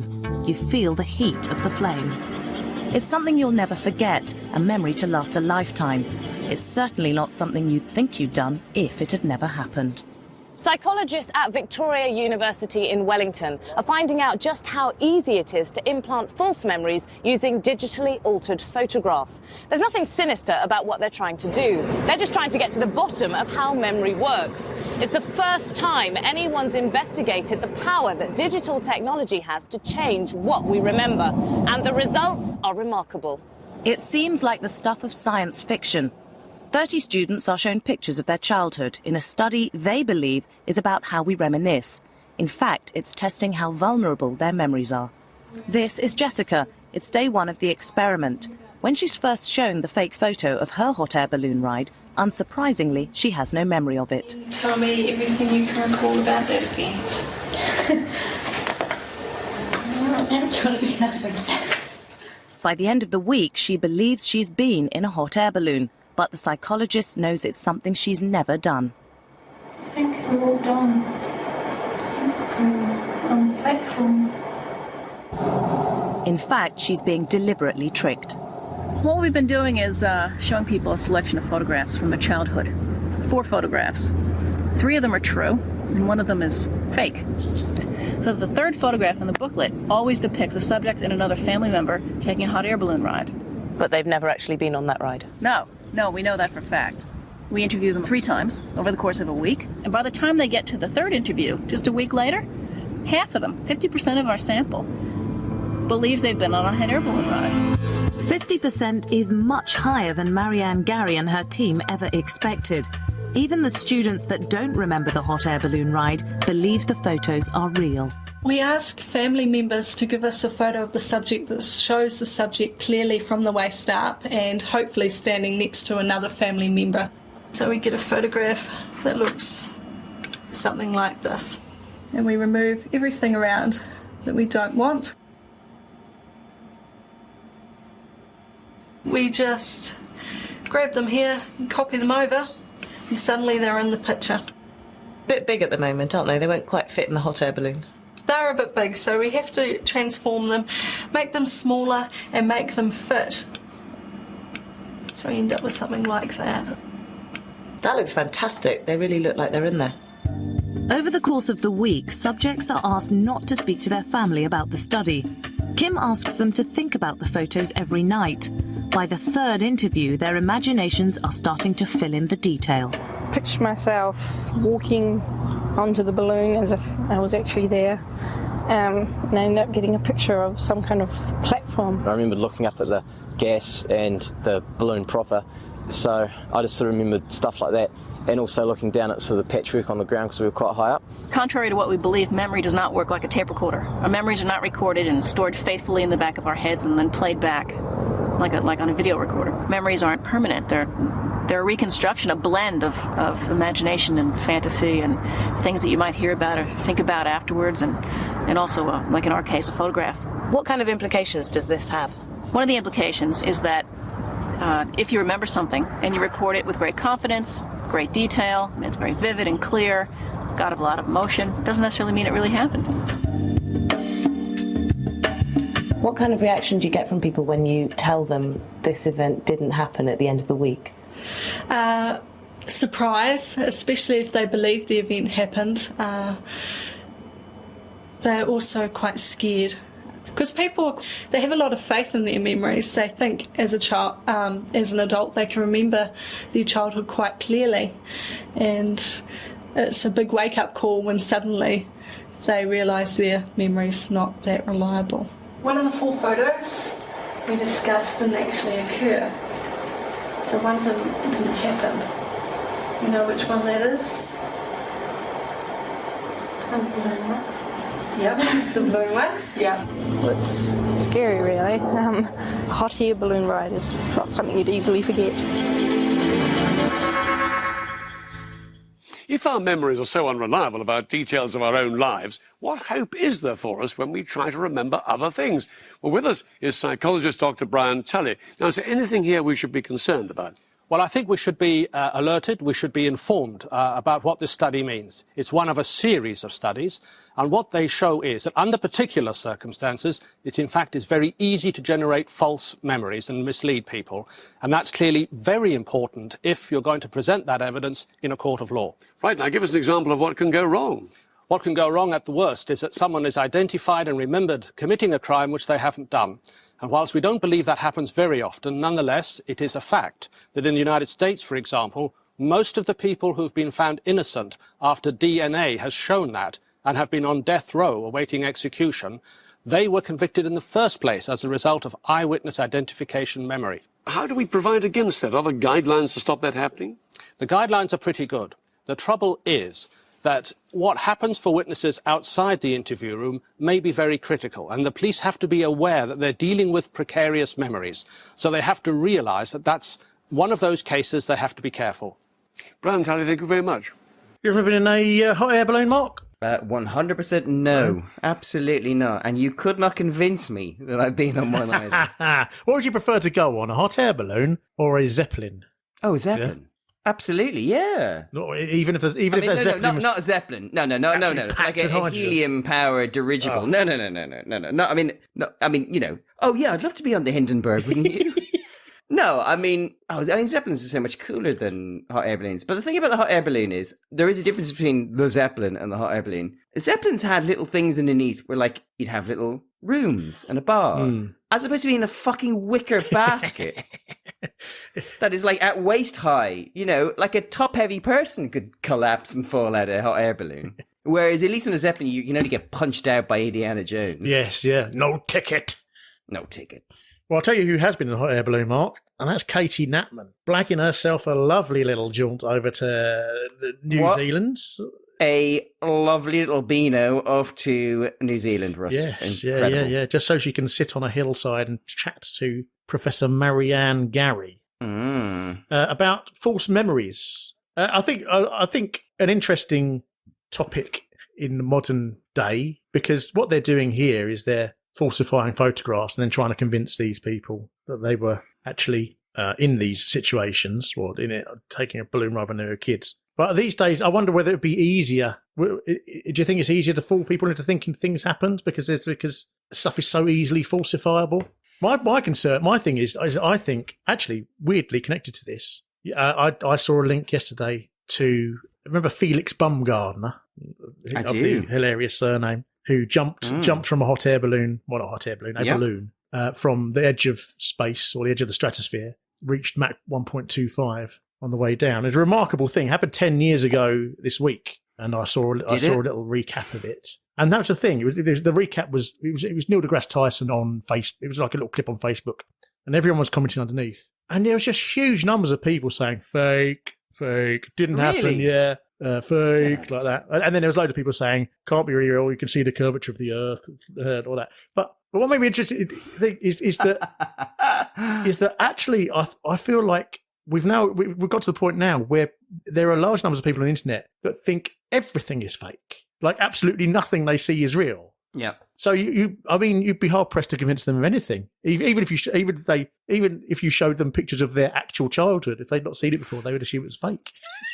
Funny enough, I'm going to slightly disagree with you. I suspect that those people would be so smug and arrogant about quote unquote their ability to detect what is fake that I think they would be the most likely to be persuaded that something happened to them, because they'd be so convinced by their false memory that they would double down. You could tell them it's fake, and they'll tell you to F off because it absolutely happened. That level of credulousness would be through the roof.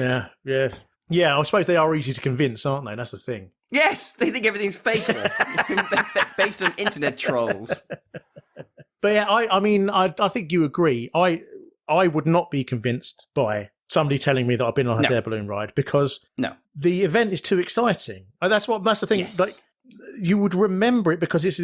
I don't understand why she chose something that's so memorable. I thought it would make more sense for have met like maybe a minor celebrity or something that's not of any great consequence that would gone somewhere. Yeah, absolutely. Been to a thing. Yeah. This is a hot air balloon thing is so unique that it. I think you and I both, I think, have, and this is where we borderline sound like the arrogant pricks we criticize. I think you and I would both say that we actually have a good recollection of our childhood. Yeah. That you and I remember more of our childhood than a lot of people do. I know people who really have no memory before like the age of 7 or 8. Yeah, and I'm still friends with people who I knew when I was young. Yeah. And I have to remind, which obviously helps. And I have to remind them of things that they did because they don't remember. Yes, which is perfectly fine, perfectly reasonable, etc. You could not convince me I'd been hot air balloon riding, not least because obviously I'm scared of heights. But it's more if you showed me a picture of me in it. And actually, the other good observation I thought you made in the notes was that there aren't many photos of me as a child. Not like now. Not like now where like my nieces, nephews have a photo of them every single day, stretching all the way back to when they were born. There are thousands of photos of them in the cloud, on their parents' phone, on my phone, on their friends' phones, whatever. There are not many photos of me as a child. I am moderately certain. If I have not seen them all, I've seen 97% of any photo of me before the age of about 16. Same here, yeah. So as a result, and it's not like I look at those photos and I go, I remember every single day this photo was taken. It's not. I just remember the photos. There are things in the photos, and I've seen these photos so many times. There are things in those photos that I know I've done because there's a photo of me that I have no recollection of, but I haven't faked memory of going, oh, well, yes, I remember that trip. So if you showed me a photo of me in a hot air balloon, I would have no problem saying, I do not remember that. No. I would doubt it even happened, but I would have no problem saying, I do not recall that. I would not go in a flight of fancy. And the thing is, some of the people on this episode who are having this happen to them, they must be our age. They were students or older when it's happening. So, like, there can't be that many photos of them either. It just wasn't a thing. No. It was expensive. Yeah. Cameras were expensive. Film was expensive. Getting film developed was expensive. Half of them wouldn't have come out. Josie's dad was so middle class, he developed his own photos. But he was pretty unique, you know? There aren't many. I mean, that's it. Oh, yeah. What did he... He was an amateur photographer, Russ. Yeah. I'll tell you about it later. Yeah, and it's astonishing to me. And I think, not to make a point that I'm sure you were going to make too, because we both had the same feeling, which is bearing in mind that this woman was interviewing students at the university or other academics. It didn't feel like she was kind of broadening it out to the wider community. She was obviously, not unreasonably, inviting volunteers from the cohort around her. These are people who are probably doing their own things, have a deep respect for the idea of science and, academia. How many of them have a false memory or are just being bloody polite? Yeah, just going along with it. I mean, a lot of it just felt like... Oh, well, if you say so, yeah. Because if you don't know that that's what the study is about, which obviously you can't because other study wouldn't work. That's the whole point, yeah. There's a lot of cases of humans just going along with something to save the embarrassment of the person that they're talking. I mean, that's how the whole thing, like the whole thing of stage hypnotism. That's how it works. Is they're up on stage, they don't want to ruin the show, so they just go along with it. No, they've been enjoying it up to the point they're called up, and now you don't want to be the person who kind of shits in the stage. Yeah, so I don't know. I mean, obviously, I assume academics take this into account. But so maybe she has worked out a way of taking this into account when she's doing the stats or something like that. I don't know. But it's something that it nagged at me when I was watching this. I don't know how. But then again, I mean, the phenomenon of people going along with stuff is in itself interesting. I mean, very interesting. I mean, I don't know whether it would get to the point where you would go along with something to save someone's embarrassment if you were about to be put in prison for a crime you hadn't committed. I would hope not. That's a level of etiquette that I think is not necessarily expected of most people. Yeah. We know that they're not really false memories because, as we both pointed out, when they are prompted at the end and told, oh, by the way, one of these photos is fake, the person immediately says, is it the hot air balloon one? Because they know it's not real. Yeah. Or they have serious doubts. The fact that they have weaved together a yarn does not mean they have faked memories. They're just telling a story. Yeah. Which is interesting in itself, but I don't think it's the same thing. The interesting study would be if you and again, I think you're right. I think starting with a hot air balloon thing is too extreme. Like if you came in with a more benign memory that you fake, and I don't know what it is. Like that time you went to Dunedin and the car broke down for an hour, and your dad had to wait for I don't know, something really like that kind of is slightly domestic but kind of interesting. And then asked them about it a year later and said, what happened in Dunedin? And then they came up with that story. I would be convinced that they had internalized the fake memory. Yeah. But the hot air balloon thing is just too mad. Like, it's just too mad thing. How many people ride a hot air balloon? Not many. No. I mean, obviously it's Willie Fogg. Willie Fogg rides in one. Yep, and Phileas Fogg, he rides in one on the crisp packets. yeah, with his minions small size. Yeah. I'd have to say, though, I did think for 2001, the quality of the photoshopping was surprisingly decent. Yeah, it's pretty good. Because, as I say in the notes, a bugbear of mine to this day. 100%. If you watch Hollywood films and they have a family photo, rather than getting I don't know why they don't just get the actors to pose for a family photo. They for some reason they don't do that. What they always do is they get a photo and then they superimpose the actors' faces onto the characters in the photo. And they always do an absolutely appalling job of it. So it looks really bad. And like even it could be the highest budget film imaginable, where they've spent $300 million on the CGI, guarantee if there's a close-up of a family photo, it will be really badly superimposed. Why is that, To Mark? the point...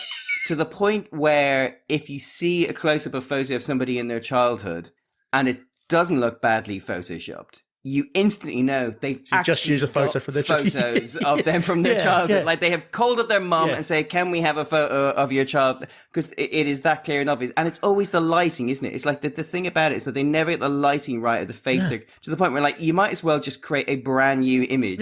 Yeah. I don't know. It's so weird. It's such an odd thing that almost to the point where like it must be a deliberate in-joke in Hollywood or in television to make them look as ropey as possible. Yeah, maybe it's just like a competition between prop buyers or prop designers. Can we get away with it? Yeah. Great photoshopping skilds, and so I'm surprised that old Professor Kimberly Wade, for that's who that was doing it, didn't become some sort of world class photoshopper. Actually, she did. Both her and Professor Marianne Gary are still both pursuing this topic. It is an interesting topic. So Marianne Gary is still in New Zealand. She's moved from Wellington, which is where she was in this film. She's moved to the University of Waikato, and she works in the Institute for Security and Crime Science, working on memory, because she's fascinated with, obviously it's a big thing in criminal investigation. Is this person telling the truth? Does this person believe they're telling the truth? Or have they, all of that. So she's really into that. She's even got there's a part of the university called the Gary Lab, where she does all of these studies. So she's been working on this. She's done a few studies that have hit the press over the years. She did a study into the Trump slogan, "Make America Great Again." And she asked a load of Americans what year they consider was when America was great. Oh, great question. Yeah. And she discovered that there was absolutely no specific year that was great. Yeah. Turns out that the year that America was great happened to be between the ages of 0 and 20 of the person that she'd asked. So when they were children, they had no responsibilities. And she called this the reminiscence bump. And the idea is her idea is that all of your foundational memories are made during that period. And so you have like more of a significance to that. And also, nothing's really gone wrong by that point. So it seems like the best years. I thought it was an interesting thing. She also reckons that camera phones are probably ruining memories because they no longer act as an aid memoir, as it were, because nobody just looks at one photo and goes, "Oh, that's when I was so-and-so place." They've just got thousands upon thousands of photos that they never really look at. Scrolling through. So there's not really any anchor points. So she actually thinks that memory is probably getting worse now because people don't have those anchor points, which I thought was an interesting point. Then on the opposite side of the world, old Kimberly Wade, she's at the University of Warwick now, and she's basically doing exactly the same thing on the opposite side of the world. So she co-founded the Centre for Operational Police Research. And she looks at exactly the same questions and looks into how that affects crime, stuff like that. So I just thought it's interesting. They're both, just trying to. I guess they're interested in the concept of miscarriages of justice, aren't they? They don't want people incriminating themselves when they shouldn't be, or people getting incriminated when they shouldn't. Yeah, be. but exactly, being falsely fingered. Yes. By, I don't want any false fingerings, do you? No, absolutely not. And then come back to the studio. We've got another expert, Mark, Dr. Brian Tully. I know. The beautiful hair and beard. Beautiful. I thought he looked a bit like Michael McDonald. You thought he looked like the God character out of Star Trek 5. And Howard Jacobson. A less angry Howard Jacobson. Yeah. So I don't think I need to put a picture up on Instagram. I think everyone can edit picture him successfully. Yeah, absolutely. He's got a business. He's in semi-retirement now. He has got a business that is still his called Tully Forensic Psychology, and he provides expert witnesses for criminal cases. So he's got a flock of 40 experts in various fields of psychology. Yeah. And they get paid to turn up to court and, suggest... Stable of experts. Yes, yeah. And give their professional opinion on, criminal cases. It's probably a lot of money in that. I don't know. Yeah. It's good, man. Yeah. And he's like the kind of the expert. He's the Svengali behind the whole thing. I was thinking of a pimp, I suppose. Getting a share. Yeah. But also these days, the thing that he's concentrating on outside of that is that he's trying to prevent the concept of narrative foreclosure in old people, which is not something I've heard of, but it's quite an interesting thing. The idea that when you get old, you assume that even though you're not dead, that your life's affected. That your story is ended. Your story's ended. Your life's basically over. And his whole thing is trying to stop people thinking that, so they can continue to live their life, rather than just looking back going, it's all finished now. Which that's a nice thing to try and stop, isn't it? Yeah, Yeah, I like that. It's the kind of thing where it kind of feels right, doesn't it? That you kind of feel like, oh God, I mean, we're all going to end up there. Well, it's weird, isn't it? It's like, hopefully you end up there because the alternative is to die horrifically young. We all hope we'll be old, and actually, it's the ones who it's just like the idea of being in an old people's home, just kind of fading. Yeah, feels awful. Though I do love those memes where they kind of talk about how, like, in 50 years' time, our generation will like be in an old age people's home, like playing Mario Kart on the Switch or whatever. Listening to old tapes of Six music. It's like, oh, that sounds okay. I think I'm all right with that. But yeah, there's that idea of like kind of no, your story is continuing. You have much to contribute. That makes that makes sense, doesn't it? Of course, Mark, when we're in the old people's home, we'll still be recording episodes of this. Jesus Christ. And we have another, 107 years of this left at our rate, right? Yeah. Oh no, I've now found the third worst alternative to die. I suppose we better get a move on there, shouldn't we, really? Go on then. Now, just how good is your memory? It might not be as good as you think. A little experiment for you. Here's a short video. Would you be able to recognise that man if you saw him again? Which, if any, of these 4 people, there they are, would you think it is? To take part, visit our website on www.bbc.co.uk/TW. Be warned, in a similar study, most people got it wrong. Coming up. The diving gadget that lets you talk underwater. And the bendy bed that gives paralysed people a little independence. Now, last month we met mum-to-be Joanne Horcroft. She's been having new treatment to save her baby from Rhesus disease. Well, Joanne and Chris have had a bouncing baby girl. Little Emily weighed in at 5 pounds 9 ounces at birth, but she's now piling on the weight. Congratulations. Well, I just wanted to say, Mark, I completely forgot the CCTV. The CCTV bit. Yeah, ironically, you forgot it. I did.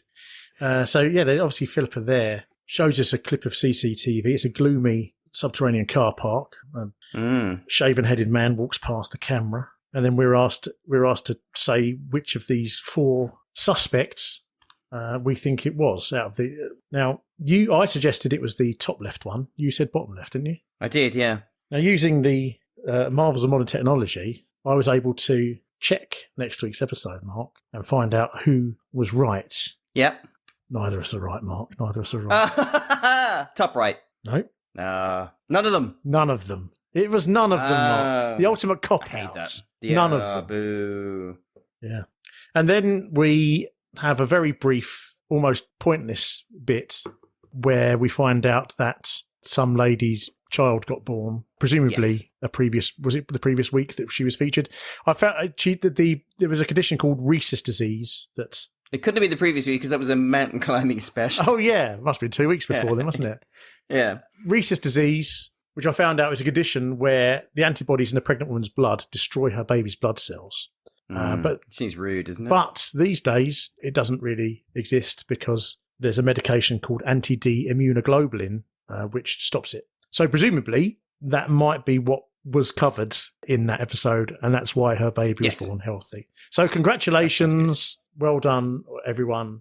Not much to say about that.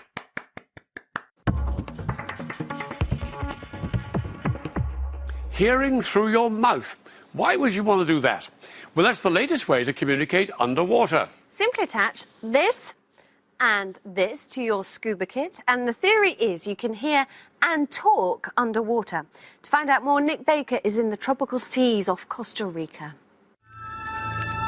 A serene and silent underwater world, but down here communication can be difficult.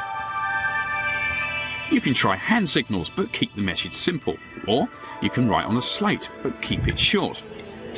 All that is just about to change. There's now a new device that can actually let you have a proper conversation underwater. It's made up of an intercom box with cables running to 2 modified mouthpieces, one for you and one for your dive buddy. It can be really useful to be able to comment with the people that it's going to you about wildlife, the animals' behaviors, why are they doing things. Yeah, that's good. So how does the dive intercom actually work? It's hard to see them, but built into the rubber of the mouthpiece are 2 vibration-sensitive pads, which allow you to talk and listen through your teeth. So it lets you hear through your mouth and not your ears. With the help of dive instructor Miguel, I'm going to put the device to the test. The intercom box is strapped to Miguel's tank, but before we can speak, he has to hand me his spare air hose, which has one of the special mouthpieces attached. Now, when I talk, even underwater, vibrations from my vocal cords create vibrations in my teeth. These are picked up by the special pads in my mouthpiece and get transmitted as electrical signals down the cable to the intercom box. From here, the electric pulses are sent down the line and make the pads in Miguel's mouthpiece vibrate. This sets up small vibrations in his teeth, which travel up through his jawbone to his ears, where he should be able to hear what I'm saying. Well, we can hear each other, but we have to swim very close together because the 2 mouthpieces are connected by short cables through the intercom box. I asked Miguel why the visibility is so poor.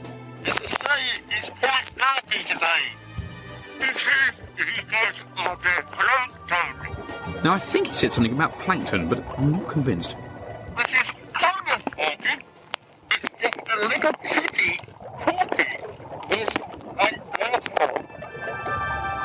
It's not just the talking that's tricky, it's quite hard to make sense of what Miguel is saying.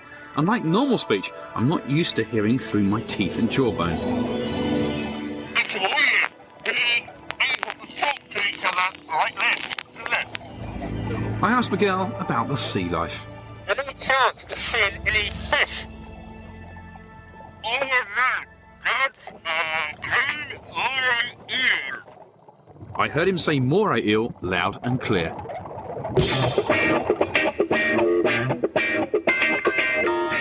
Back on board, and how does Miguel rate the dive intercom? In the beginning, a little bit hard with this mouthpiece to have it in between your teeth. It's kind of not really flexible. It's like having a hard-boiled egg in your mouth, no? Also, I found this like a little bit heavy. Okay, your hose like pulling your hand a little bit. One thing in its favour is that it's just a simple modification of existing diving equipment. Yeah, it's just the mouthpiece and, well, here a little bit extra weight. That's it. Can you actually see any good uses for equipment like this? Oh yeah, with teaching, you know, having a student underwater and any problem that you may talk with her, you know, or be able to solve any problem without having to reach to the surface. So Miguel gives the device a cautious thumbs up. Now, using the same technology, but with the intercom box holding a tape player, the manufacturers have made the first personal stereo for divers. I've popped the tape in the box on the back. All I've got to do is press play, and I have Fatboy Slim rattling around in my dentures. So if you really feel you need to boogie with the bubbles, now you can. Ah, but will it make his teeth fall out? I must say, I would give it a fairly cautious thumbs down. The underwater communicator and stereo should be available in shops shortly. Fatboy Slim, Mark, the soundtrack to all diving bike, apparently. I thought I thought maybe this was the case. You know, occasionally an album comes out and it's all pervasive, and then it's flavour of the month. So you see it being used on television a lot. I thought maybe that would be the case here, because we hear 2 Fatboy Slim tracks. Yeah. No, it's just like it's 3 years old. Yeah. That album came out in '98. Yeah. So I don't know quite why they're so obsessed with playing so much Fatboy Slim during this segment. I can't see any connection at all, really, unless new presenter alert, Nick Baker. Maybe he's just absolutely loves the Slim. I don't know. Welcome, Nick Baker. Yes, yeah. I recognised him off the telly. I don't remember him as a Tomorrow's World presenter. I think the most noticeable thing about him is he has exactly the same voice as Jez Nelson. I think anybody listening to the really audio version of this episode, if they'd not noticed that Philip and Peter said it was going to be Nick Baker, I think you probably would have just assumed that was Jez Nelson doing that piece if you didn't see the screen. I think I agree with that. Yep. So Nick Baker, Mark, born in 1972 in Crawley. So he's only 29 here. He's got a biological sciences degree from Exeter University. Absolutely loves insects. Loves them. But, ew. Yeah. Spent all his childhood studying bugs and spiders and beetles. Wipe them out, all of them. He actually, on his website, He says, I'm a naturalist, ecologist, TV presenter, cyclist, harmonica player, and I have been occasionally known to twang a banjo. But it's the naturalist bit that defines me the best, and my love of the natural world is truly my first love. Yeah. So is he married? What does his wife think of that? Yes, he is married. Husband? Yes, he got married in 2009, I believe. Yep. As a field naturalist, he's researched the high brown fritillary butterfly and worked with badgers. I like that. He worked with badgers. Very good. Yeah. Very good. But yeah, his TV break was a really wild show.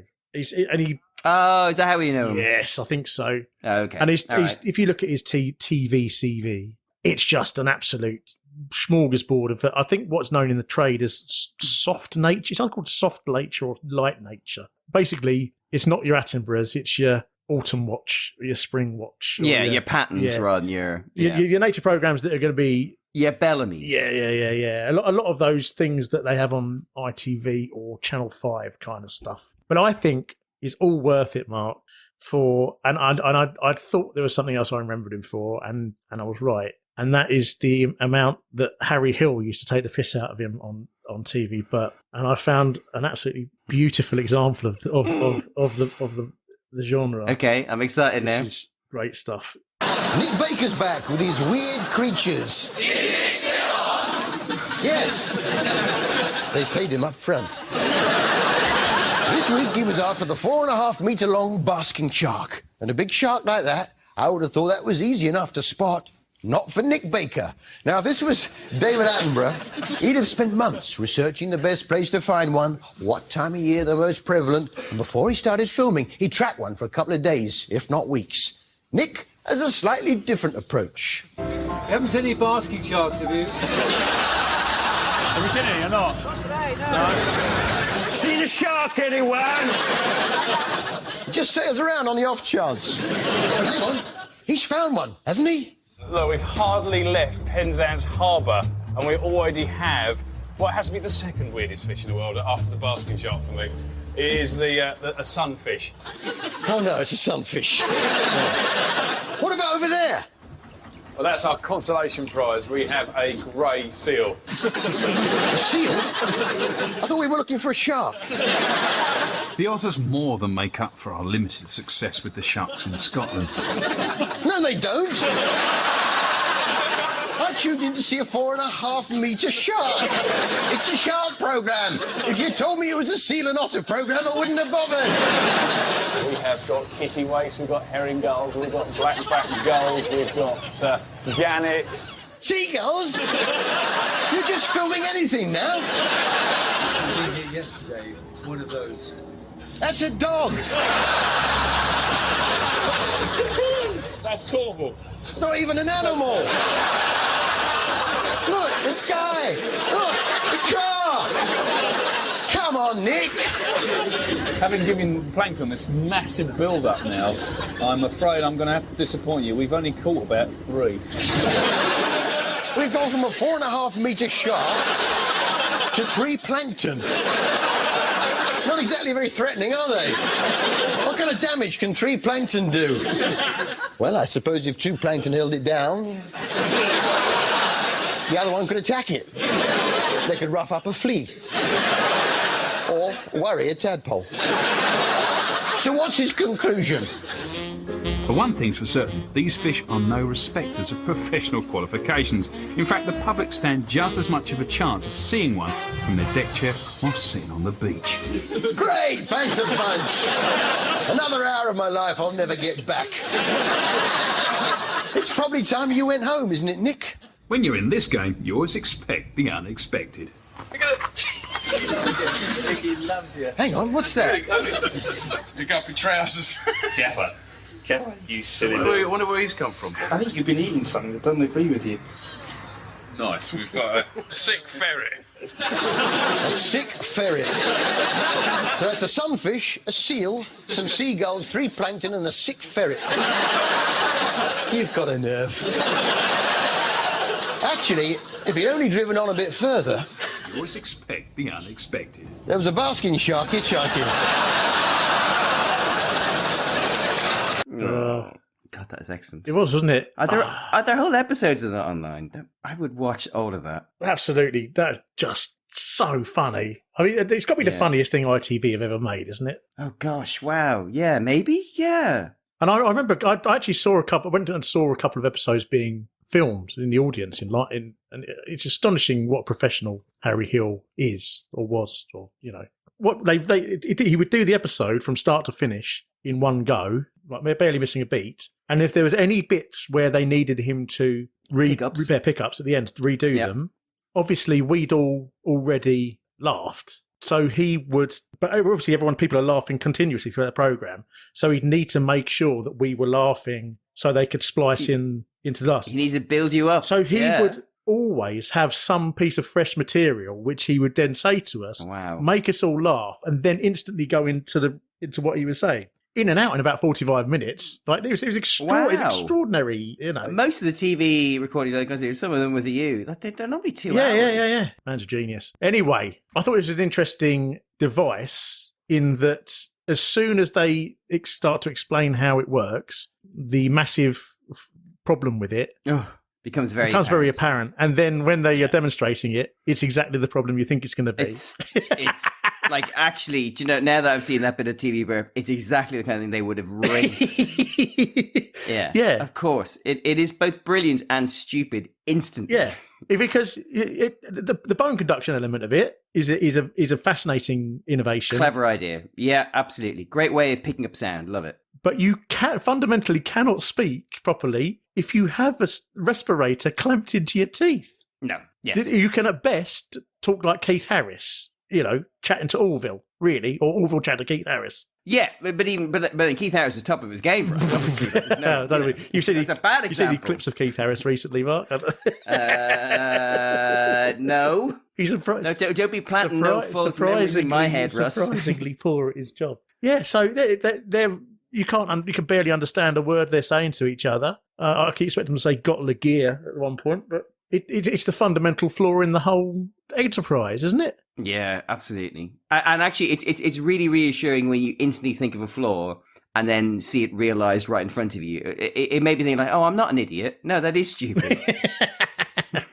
Phew, what a relief. Yeah, but obviously the other thing that struck me about this piece is Miguel Sanchez. I was about to say, you come for Nick Baker, you stay for Miguel Sanchez. Sanchez just gives off he's just one of those exotic men that ladies swoon over on a holiday, isn't he?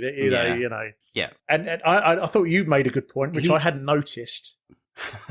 Thank you. And that's when he's discussing a theoretical diver that he's instructing. He's asked when this technology, when did he think it might be useful? Yes, yeah. And he, in a bit of, obviously this means that it's very much not casual sexism. He refers to this theoretical diving student as her. He does, instantly, without a thought in his head. Yeah, which suggests to me... Any student of his is yes, her. Yeah. That's the impression I got, is that almost all of Miguel's students are hers. Yes, yes. He as I said, not casual sexism, casual sexualization. The thing is, he comes across really nice. Yeah. He seems really fun and charismatic, but he can't be real. Like he's a fictional character, right? That's how obvious it is that he's in the game for one reason only. Yes.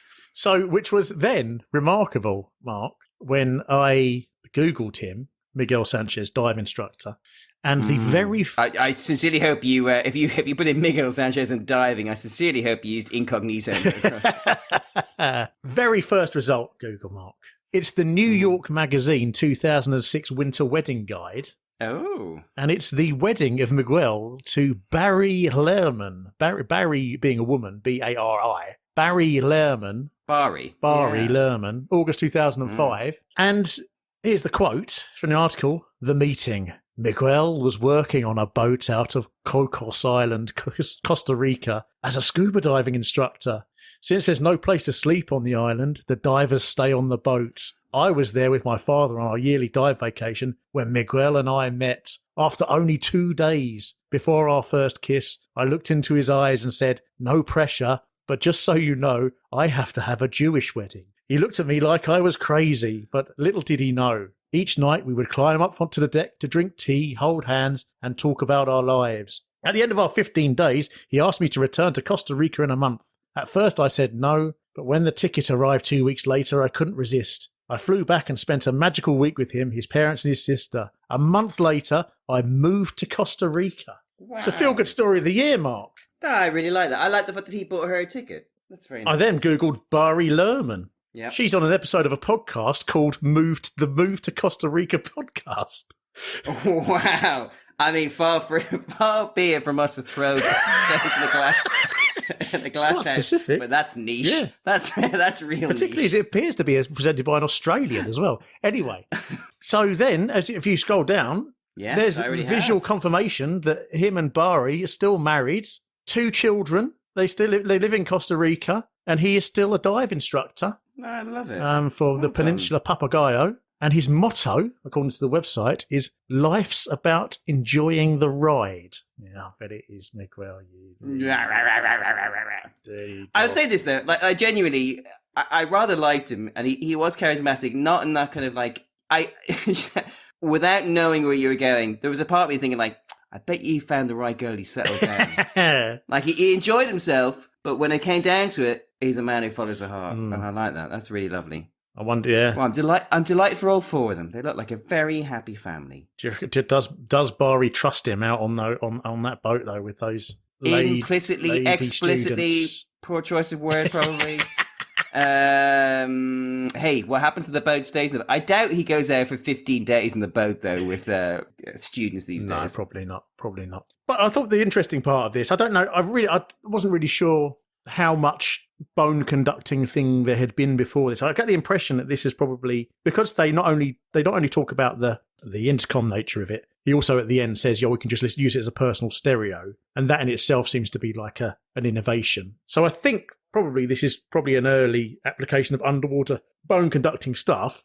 But that is big business now because people want to listen to music when they're swimming. I know. I was just thinking. I was just reflecting. Late last year, I met Dan Rutty, a friend of we went to school together. He's still a friend of mine, and he's a cyclist. He's a very keen cyclist. Obviously, as a cyclist, you're not really supposed to put things in your ears, but especially someone like him who cycles a lot and he cycles far, you can get bored. And he has things that go around his ears that conducts in through his neck, through his jaw. That way he can still hear stuff. And I was kind of unconvinced and perplexed. And I put them on. They were hugely impressive. It was actually creepy. Yeah. That I was hearing like this music incredibly well, but also hearing everything around. It was a peculiar. It must be like because it's actually coming through your bones. It must feel like your body is generating the sound, kind of thing, sort of. It's like the sound is both all around you and in you. Yeah. But then you're also able to have a conversation. It's very, very peculiar. But I was hugely impressed with the fidelity of the sound. Yeah. Very impressed, actually. Yeah. So. And obviously, because technology's moved on, there's you can get the Invisio M3. By the way, I didn't try and chat back to the band that was playing through it there. But you can. Sorry. This is the other thing that surprised me. So the Invisio M3s. So what they've realised, you still can get underwater two-way. Because you can get lots and lots of bone conducting headphones. The idea of a two-way communication is still there's much fewer things of that. But you can get them, and you can get ones that work underwater, presumably for when you're wearing a mask that isn't clamped in your mouth. I mean, there are full face masks you can wear on there. Yeah. But the Invisio M3s, for example, what they've realised is you don't need to have a separate mouthpiece because the bone conduction can just work in both directions through the earpiece. So these are just ones you put in your ears, and the bone conduction just works both way through your ears. And then that made me think, so in all of the, in the past 10 years or 20 years or whatever, in spy films, when they always go, you'll be needing these, and they'll give them a pair of earbuds or one earbud. And I always thought that was made up technology for films, just so they could, explain away how they were talking to each other without seemingly talking into anything. It turns out that actually does exist. You can get it's 100%. You can get earpieces that you can talk into and receive conversation through, which I had no idea existed. And then even more extreme. Company called Sonitus Technologies, they've developed an even smaller one, which you attach to your molar at the back of your mouth. obviously useful for spy situations, I guess, or situations where you don't want people to know. And it just conducts through your teeth, through your jawbone into your ear. So you can hear and speak normally, apparently, and nobody can tell that you're wearing any kind of equipment at all because it's all going through your back teeth. That's remarkable, isn't it? That's actually very impressive. Yeah. Okay. Yeah. Yeah. So, you know, that's proper James Bond stuff, that is. Very impressive.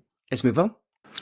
Now, it's hard to imagine how you'd cope if you went from being fit and well to losing all feeling and movement in most of your body from the neck down.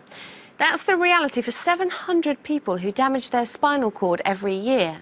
Anything that can give these patients a degree of independence is a welcome advance. I visit Stoke Mandeville Hospital, where staff and patients are getting excited about a new bed. This is Colin Javeson, aged 16. This is Colin, now aged 20. Last summer, on the Isle of Wight, he dived into shallow water and his head slammed onto the sea floor. And at that point, I knew I'd broken my neck and I was in trouble. But how did you know? I couldn't move anything. Felt like my legs were floating. Colin is paralysed from his neck down, with only some movement in his shoulders and elbows. He'll never walk again, or even sit up in bed without the help of several assistants. This is one of the best-known spinal injury units in the world, Stoke Mandeville. And here staff work round the clock to help people like Colin and hundreds of others like him. And one of their biggest challenges is to get patients to do those vital things they need to do in order to survive. And one of the most important of those is to stand, something it's impossible for a paralysed person to do without a great deal of help. At the moment, Colin is helped to stand on a tilt table, but hoisting him onto it and getting him upright can take half an hour. He has to do it to keep his bones from turning brittle and to stretch out his muscles, limiting his spasms. The more he stands, the better his health. Colin, well, how does it feel being moved around like this? Well, it's a bit of a pain, really. I have to be hoisted out of bed onto the tilt table, which is pretty undignified. Then I have to fight my spasms, which isn't painful, but it's quite uncomfortable because it can knock the breath out of you. It involves having 2 people available to assist Colin onto the tilt table and 1 person to be able to stand with Colin because he's not able to get himself back down into the lying position. This reliance on others and the discomfort it involves means that Colin doesn't stand as often as he'd like to keep healthy. It's pretty tiresome. If there's something that easier way of doing it, that'd be much better. And that is what one lone inventor may well have come up with. Mike Alexander first became interested in the problem when his wife Julie was injured during childbirth. She couldn't move without agony. The pain that Julie had, I could quite honestly understand why she'd be very depressed. At times she'd rather end it than continue life because the pain was so bad. Mike disappeared into his workshop. After 20 years as a plumber, he hoped he might be able to build something to help his wife move around in comfort. 6 weeks later, he came up with this. A wheelchair with a twist. At the time, this was the only wheelchair around that could recline into a comfortable lying position and stand upright. But he hasn't stopped there.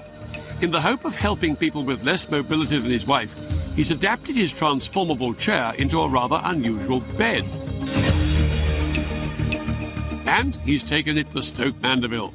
This is Mike's new bed. It may not look very different, but it's the first full-size bed that tilts from flat to a sitting position to a standing position.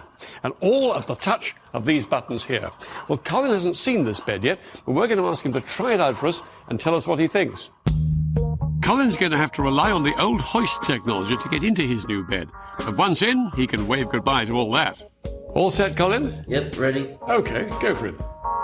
Right, now for the moment of truth. This will be the first time he stands without anyone's help. It looks easy.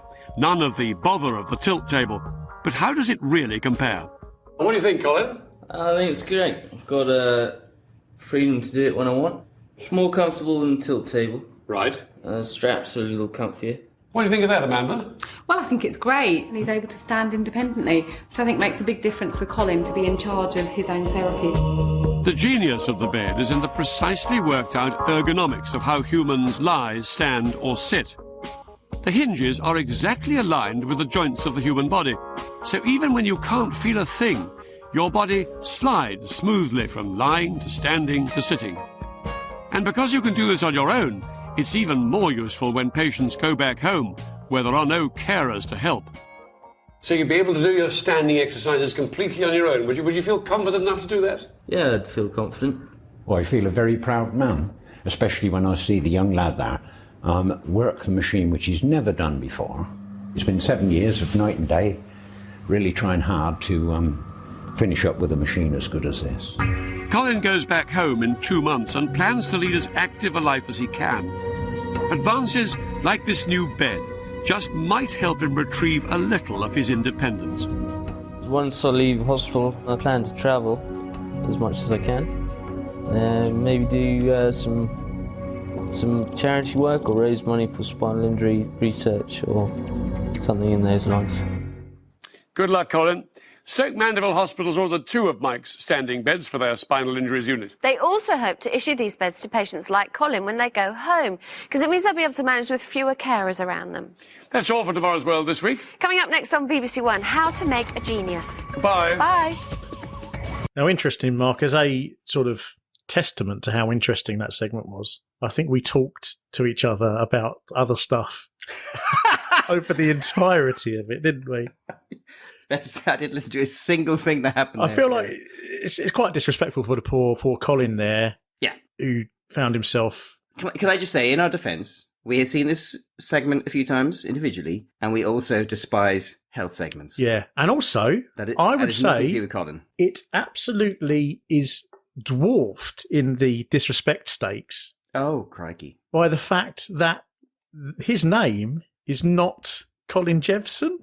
So both Peter Snow's voiceover and the chyron that comes up on screen with the lad's name both call him Colin Jevson. That obviously then scuppered my Googling. It took me a while to find him because his name is Colin Javens. He's got a completely different name. Way. They got his surname completely wrong. Oh my God. So I've done a whole segment about this lad and got his surname completely and they never wrong. bothered I never to learn his checked it. name. That is astonishing. Isn't that That's awful? at least ticked a couple of boxes on that trope list or whatever, isn't it? Yeah, that's actually disgraceful. Yeah.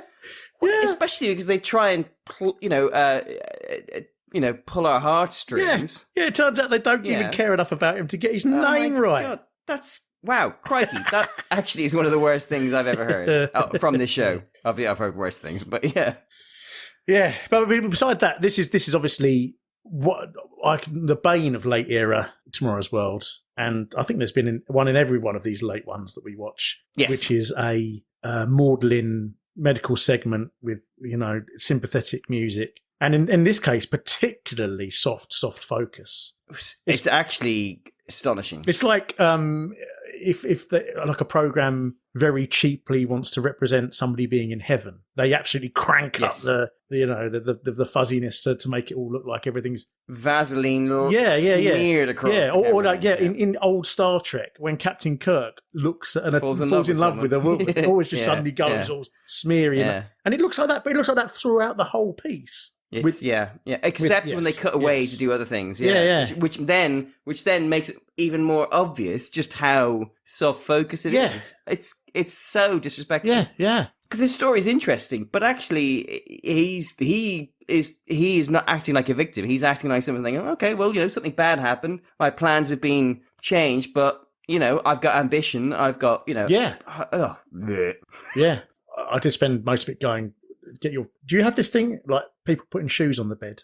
Yeah, no, I don't like it. So I was really hoping he wouldn't stop wearing his shoes in bed. I don't know whether I didn't have that issue like you did because my assumption was he wasn't using his shoes. So probably box fresh ice creams, as I believe. Fresh. Yeah, they're called in the trade. Oh, I did not know that. Wow. Have you never heard? I'm not aware of the sneaker lingua franca. Yeah, I think they call them ice creams. I've heard that somewhere. Stoke Mandeville Hospital, that's where he is. Can't really think of Stoke Mandeville Hospital without thinking of of the 2012 Olympic mascot. Russ. You're 100% correct. Yes, I think about Mandeville all the time. What was the other one called? Wenlock. That's it. Yes. Yeah. How dare you challenge me? Which one? Did one of them have one eye? Yes. I think it was Mandeville. Surely Mandeville should have had like some sort of spine. No, they both had one injury. eye. They both had one eye because they were yeah. But one of them had like a kind of a crown light and a taxi, and one had a flat. I'm going to look them up. Okay. Wenlock and Mandeville. The Wenlock Arms was a very good pub in London. Is it still there? Oh yeah, they're both one-eyed. Yep. Oh no, neither of them appeared to have spinal injuries. Great. Oh, Russ is disappointed. Yeah, I'm a little bit disappointed. Yeah. Oh, mascot design features. There we go. Right. So Wenlock. Mm-hmm. He's got friendship bands, which are the 5 colours of the Olympic rings. Head shape represents the 3 medals won in each Olympic event. Yep. He's got a taxi light inspired by London's black taxis. Yep. And he's got a camera which lets Wenlock record everything. It's a bit sinister, isn't it? Is that like a comment on the surveillance society? That sounds creepy. Then Mandeville has got a personal best timer to help keep track of performance. He's got a head shaped like a helmet. Yes, that was what I was thinking. And featuring the 3 Paralympic colours. Yep. Also got a taxi light, and also has a camera that lets Mandeville record everything. Well, there you go. It's that's from the Reddit post r/crappy design. How dare they? I'm furious. I know you're a staunch 2012 Olympics defender, aren't you, Mark? Defender? What is he defending from? Naysayers who claim that it is the beginning of the downfall of the UK. No, it was quite the opposite. It was the moment Britain peaked. We didn't know at the time, but it was the best we'd ever be. It didn't presage the end. It's so much as it celebrated the beginning. But there you go. Who knew? I've always thought that because obviously 2012 it was a lot of people banged on about the Mayan calendar. They said in the Mayan calendar, fucking idiots, said that 2012 was the end of the world. Yeah. My point is that at no point, I don't believe the Mayans at any point stipulated a time frame for the end of the world. No. So it could be that the end of the world started in 2012, but it's just taken a few years for it to absolutely, really, complete its job. Really cement itself. Yeah. So the Mayans might be right. The Mayans might be right. Yeah. Last laugh is on them. Yeah. Yeah. So anyway, we've got Colin Javens, not Jevson. Poor lad decided to jump off of a dive off a harbour wall, and into knee-deep water. Obviously giving himself horrific spinal injuries. That means that he's pretty much paralysed from the neck down, although he can move his arms a little bit. He can, yeah. He's a bit fed up of being in Stoke Mandeville Hospital, just laying on his bed. It has no sort of independence. They have to hoist him up with this sling thing in order to get him to be able to stand up and stuff like that. No real independence of movement. Along comes a hero, though, Mark, an unsuspecting hero in the form of the mighty Mike Alexander. Yeah, a lovely man. I would say that a genuine hero of the episode, not involved in any murders, devoted to his wife. I was the whole time he was on because I genuinely thought he was a joy and he was wonderful. There was a part of me dreading the possibility that you're going to rake up something. So I am pleased to hear that it sounds like no, he is unimpeachable. Imagine I pulled the rug out from under you now. I can't take it, Russ. Oh yeah, so his wife was in horrible pain after giving birth, was it? I think, or something like that. He said so. Yeah. So he disappeared into his shed for 6 weeks, like B.A. Baracus, with his tools and put his engineering expertise at work, and came out with a fully functioning like wheelchair-y thing that can like an articulated wheelchair thing that can zoom about and raise you up and lay you down and all of that. Worked a treat for his wife, which then led him to move on to developing this special bed, which he's created for patients in Stoke Mandeville. And old Colin gets to have a go in it. Gets to have a go. Absolutely loves it, doesn't he? Yeah. He can raise it and lower it to his heart's content. I was wondering how long it takes to raise and lower because I did notice that time lapse was used every time he did it. But I mean, he's got a lot of time, Colin, hasn't he, on his hands? I mentioned. I was about to say, but it's also like it's just testament to how just impatient the BBC are at this time that they spend up because it's not that long. No, it's just too long. Yes, yeah. Nice story. Shame about the presentation. Yeah. Colin seems like a nice lad. He's got some ambitions for the future, which is good. Yeah. He's I really not liked he's him. not letting get him down. No, and we could all understand if it did, and I'm sure it has at times. But actually, right now, he's come to the other side, and he's like, right. And he says, let's do something. He says, doesn't he? So he says at the end, I want to think about travelling and doing charity work. Yes. Well, by golly, Mark, did he travel and do charity work? So 2000. Well, actually, first of all, bit of a tragic story. Turns out that Colin, when he was a young lad, born and grew up in Kenya, or Kenya as posh people call it, and during that time, his dad was shot dead by raiders who burst into his office. So yeah, a little bit of early tragedy for Colin. Bloody hell, yeah. But this did mean that he had an idea for his charity thing that he was going to do. He was going to be the first person, like completely like quadriplegic person, to drive from Stoke Mandeville to Cape Town. So that's what. Wow. I'm astonished. Bearing in mind the DVLA doesn't let you drive if you're epileptic. I'm amazed that they allowed a quadriplegic to get a driving license, but I suppose that probably pleaded special circumstances. But he had a specially. As long as all the controls are on the. Well, this is the thing. There's a picture at the bottom. He got a specially converted Land Rover Discovery with all sorts of fancy bits and pieces on it, because all those handles on everything and all that. So it was designed so he could drive it purely by himself. Yeah, so he set off from Stoke Mandeville. That's incredible. And I saw a few news articles, and they're very undecided on how long the distance is between Stoke Mandeville and Cape Town. Because one of them said it was 10,500 miles, another one said it was 20,000 kilometres, and another one said it was 20,000 miles. No.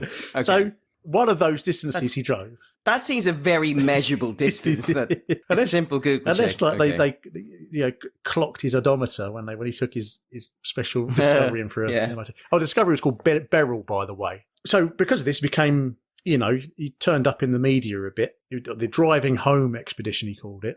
Raised loads of money. He turned up in the Observer. There's a column in the Observer, which I think is still going, called This Much I Know. It's like a brief little. They just say things about themselves sort of thing. A couple of interesting quotes from that. He says, the only benefits of being wheelchair bound are not having to queue for the toilet and aggressive people not seeing me as a threat. Which I thought was... Oh, okay.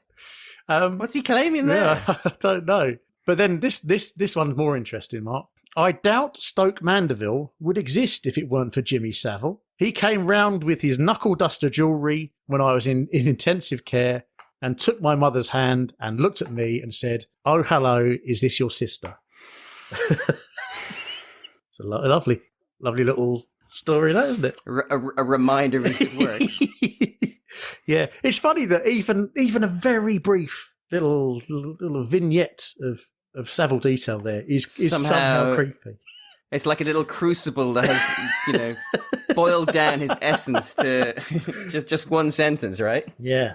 And also, I have to say, as I just mentioned to you while we were watching that thing, it's the first time I've noticed that Mandeville is Man-Devil. Is that a coincidence, or do you think Jimmy chose it deliberately? It was a great question, Russ. Did you think he chose the location? Yeah. Well, he was one of the great Catholics.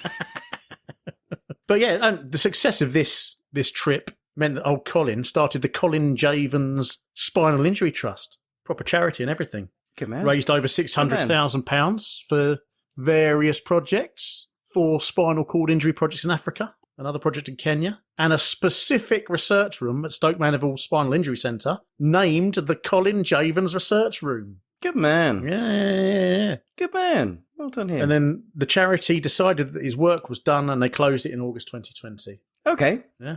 Okay. I guess that I didn't know charities did that. They just go, right, our work's done. We have solved as many problems as we can. It feels like he can pivot. Well, he can certainly pivot in his new bed. Very true, Russ. Very true. That's true. 2 points of pivot, right? Yeah. Tell me though, what about Mike? Well, Mark, this is. I think you'll be disappointed. What did you learn about Mike? Disappointed by this, Mark. I want him to be fabulously wealthy. Well, no, I hit a bit of a brick wall with Mike. I'm not surprised. Because the senior product manager at a company called Brawn Ability, which is the world's leading manufacturer of wheelchair accessible vehicles and wheelchair lifts, is called Mike Alexander. But it is not that Mike Alexander. So absolutely therefore... any chance of me finding this Mike Alexander was destroyed by the fact that there is a much more famous Mike Alexander who works in the same field. He's doing similar stuff. Yeah. I don't know what it is about the name Mike Alexander that draws people to helping the disabled. I don't know. All right. Yes. Well, maybe it's a good thing that he's a mystery, a will-o'-the-wisp. Yes. But, I mean, the good news is that there are many, many beds for sale these days that can help people with spinal injuries. They all cost thousands upon thousands of pounds, obviously, because medical equipment does. Of course. But I think we can chalk that up as a win for old Mike. I think that's a solid win. Yeah, well done. And I believe... And that means we're done, Russ. It is, yes, yeah, I believe that does mean we're done. Gosh, I thought this would be one of our quicker episodes. Well, more Phil me. Is it not? No, I thought we'd be done 45 minutes ago. Shall we? Let's do it. Let's shall.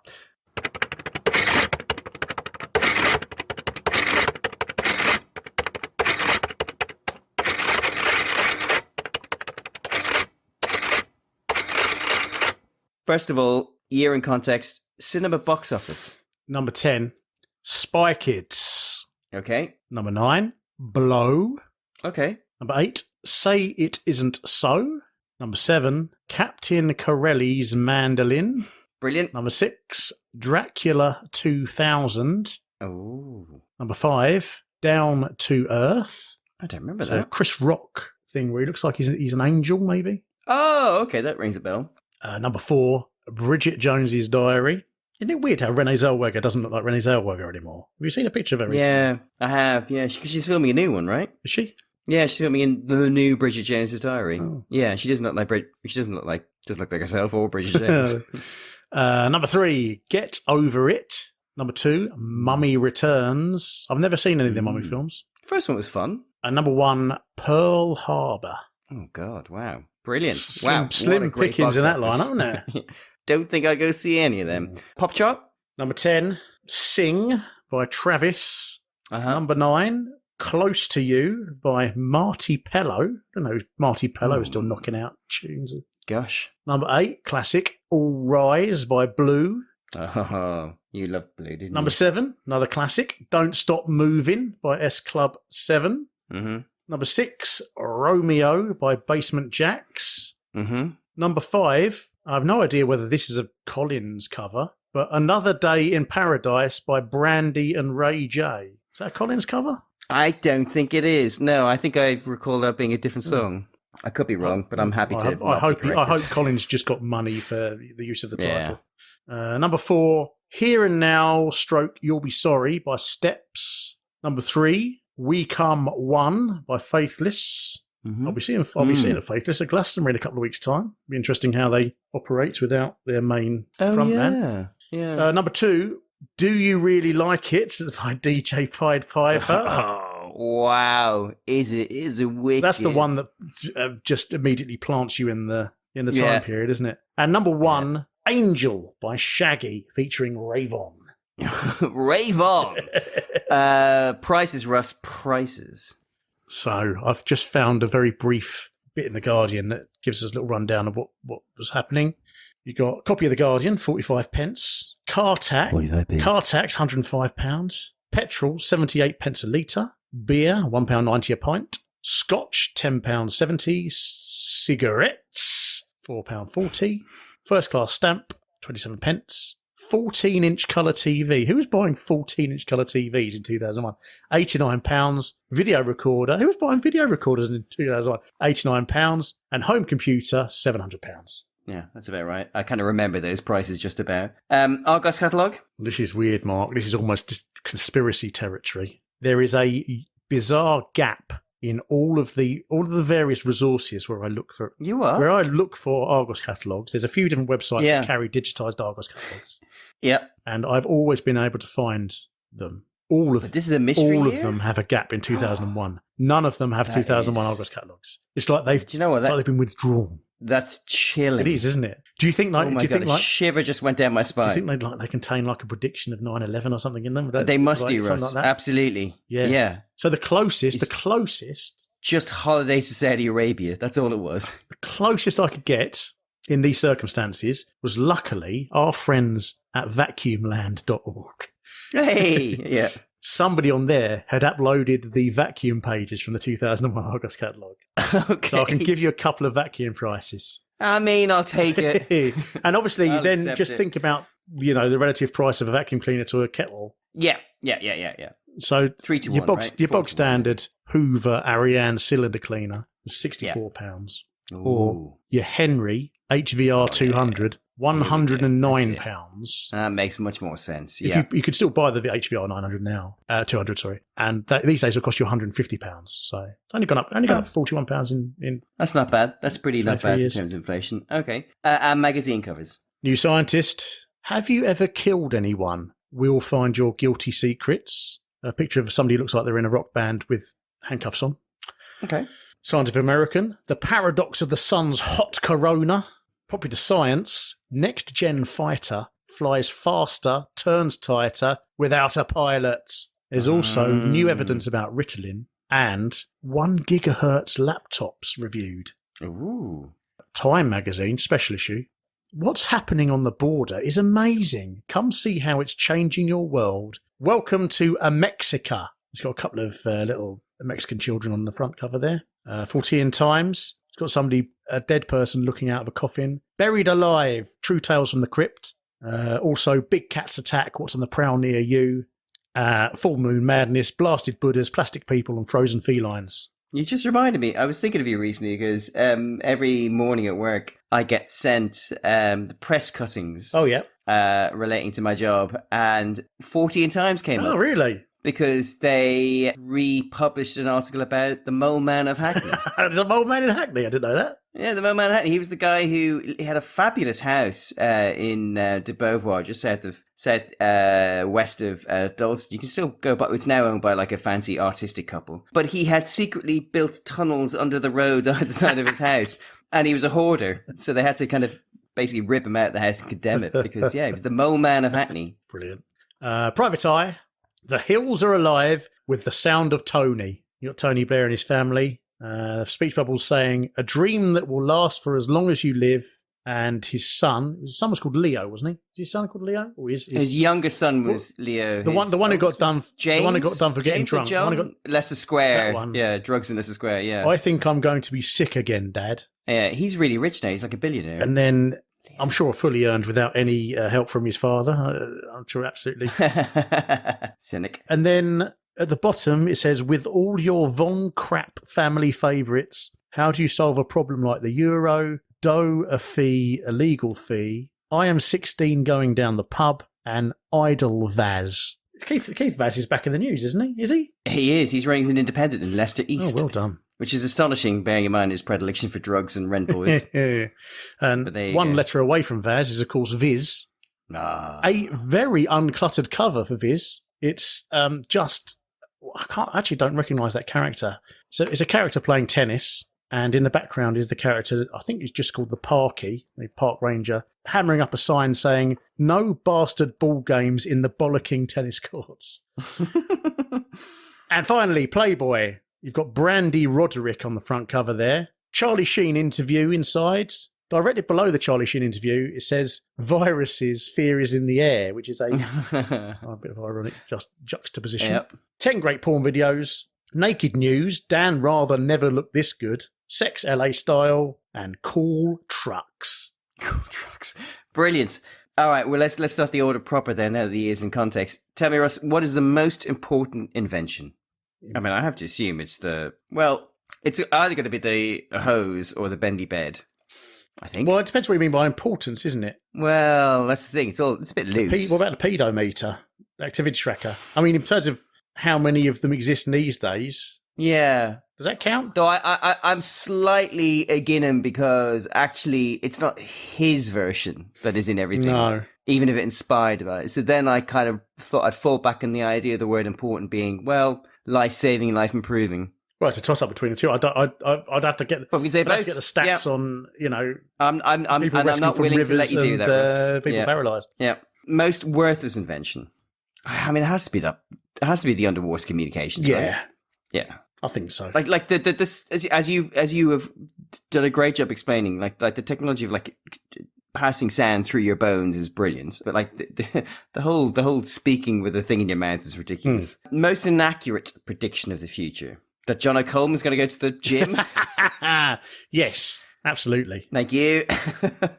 Worst screw up.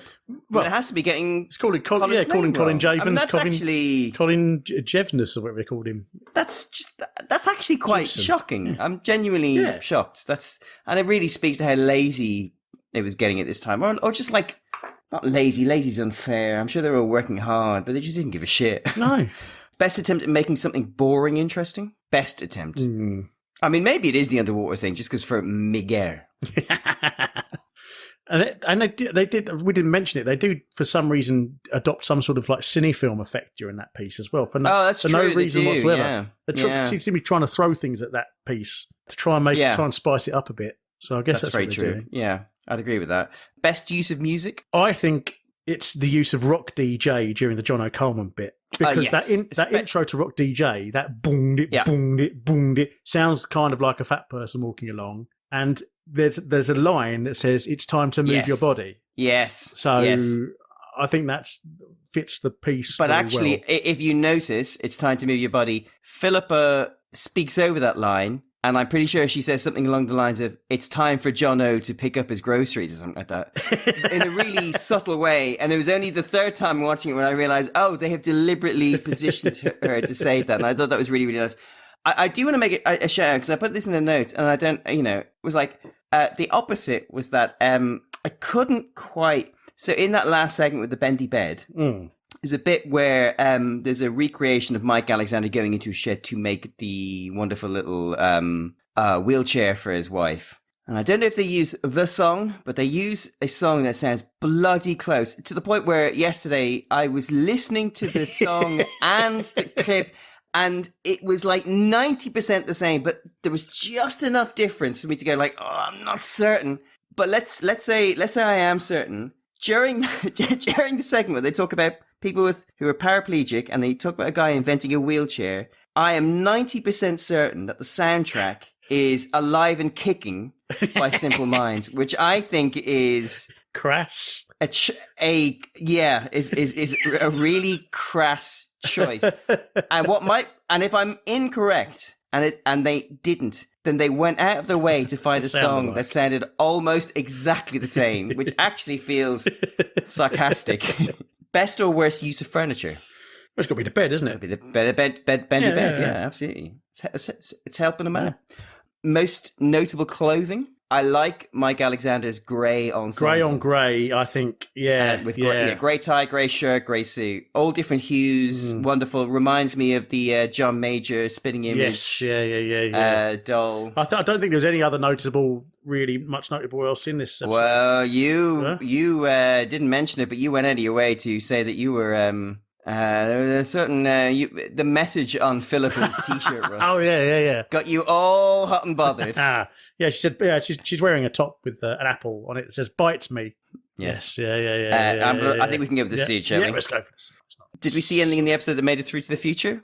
We loads of stuff. Did. Yeah. It's a pretty hit-rich episode. It does kind of speak to. I know this is criticism we've had before, which is like, there's less ambition in these shows now. There's less kind of like, this is an exciting thing that might be something. They're less brave about, and it's much more like, I don't know, it feels a bit more domestic now than it used to. A bit more human interest than 80s and 90s. So as a result, like, it feels right that there'd be more of a hit rate, even if it's probably less ambitious. What does the episode tell us about the 13th of June, 2001? Despite the fact that it, ignoring the fact that it tells us that it was 23 years ago to the day. I mean, not a lot that we haven't said before. Not a lot that we haven't said before. TV's got, the Torrance World's got cheaper. Things got cheaper, less care gone into things. That's the thing. It's the lack of care, and attention, and just cranking it out. I don't. It's content. Hashtag content. This wasn't of the modern episodes that we've watched. The very modern episodes we've watched. I think this is probably one of the better ones. But I think that might just be because of I thought some of the things that they covered were reasonably much more interesting. Yeah, but they're all kind of cut off at the knees by the way that they've been delivered, which is a shame. But again, that's just like People know our views of this particular era. And also, theme tunes appear to have reached their nadir. Well, one hopes, but you never know, Russ. Because I was reflecting in the last episode that we did. You know, for us it was like a month and a bit ago because you were traveling. I did Instagram it, but like there was that whole new Tomorrow's World logo that we've never seen before or since.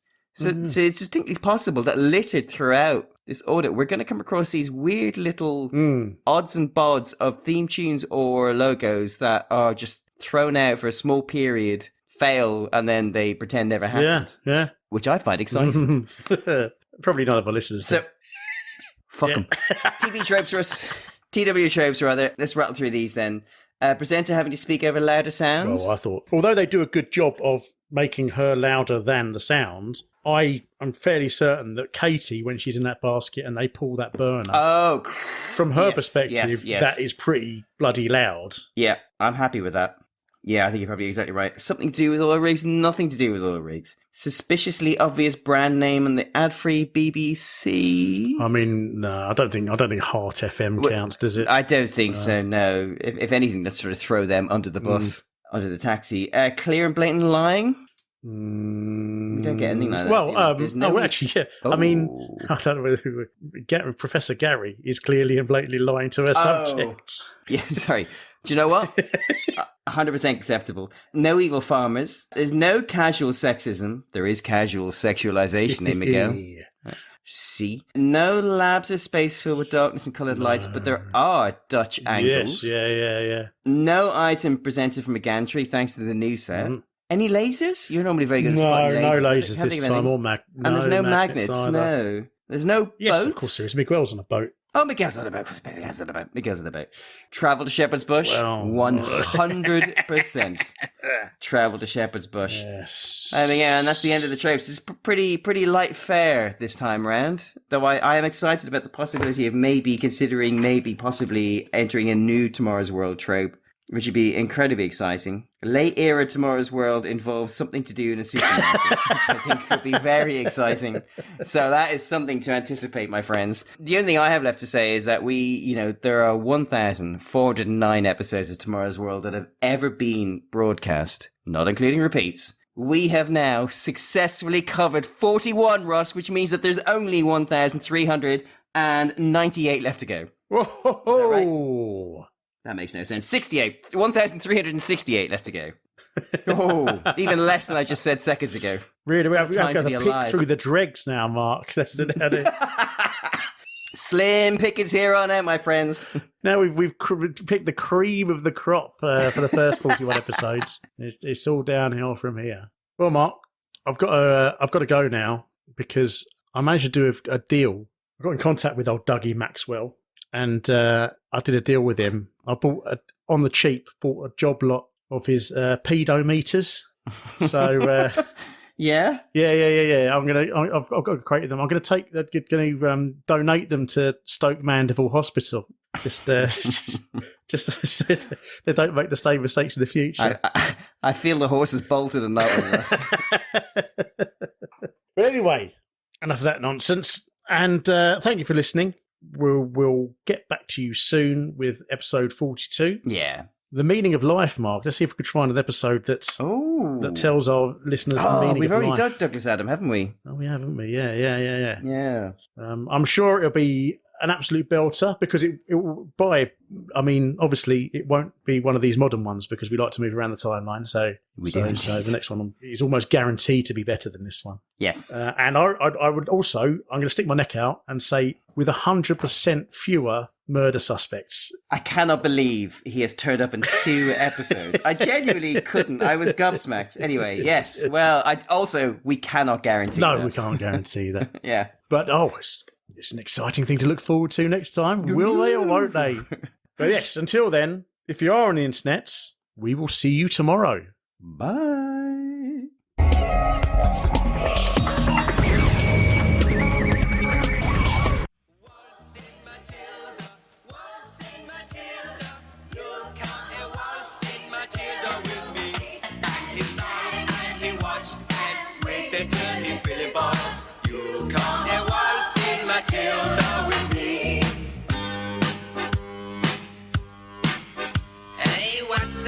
you.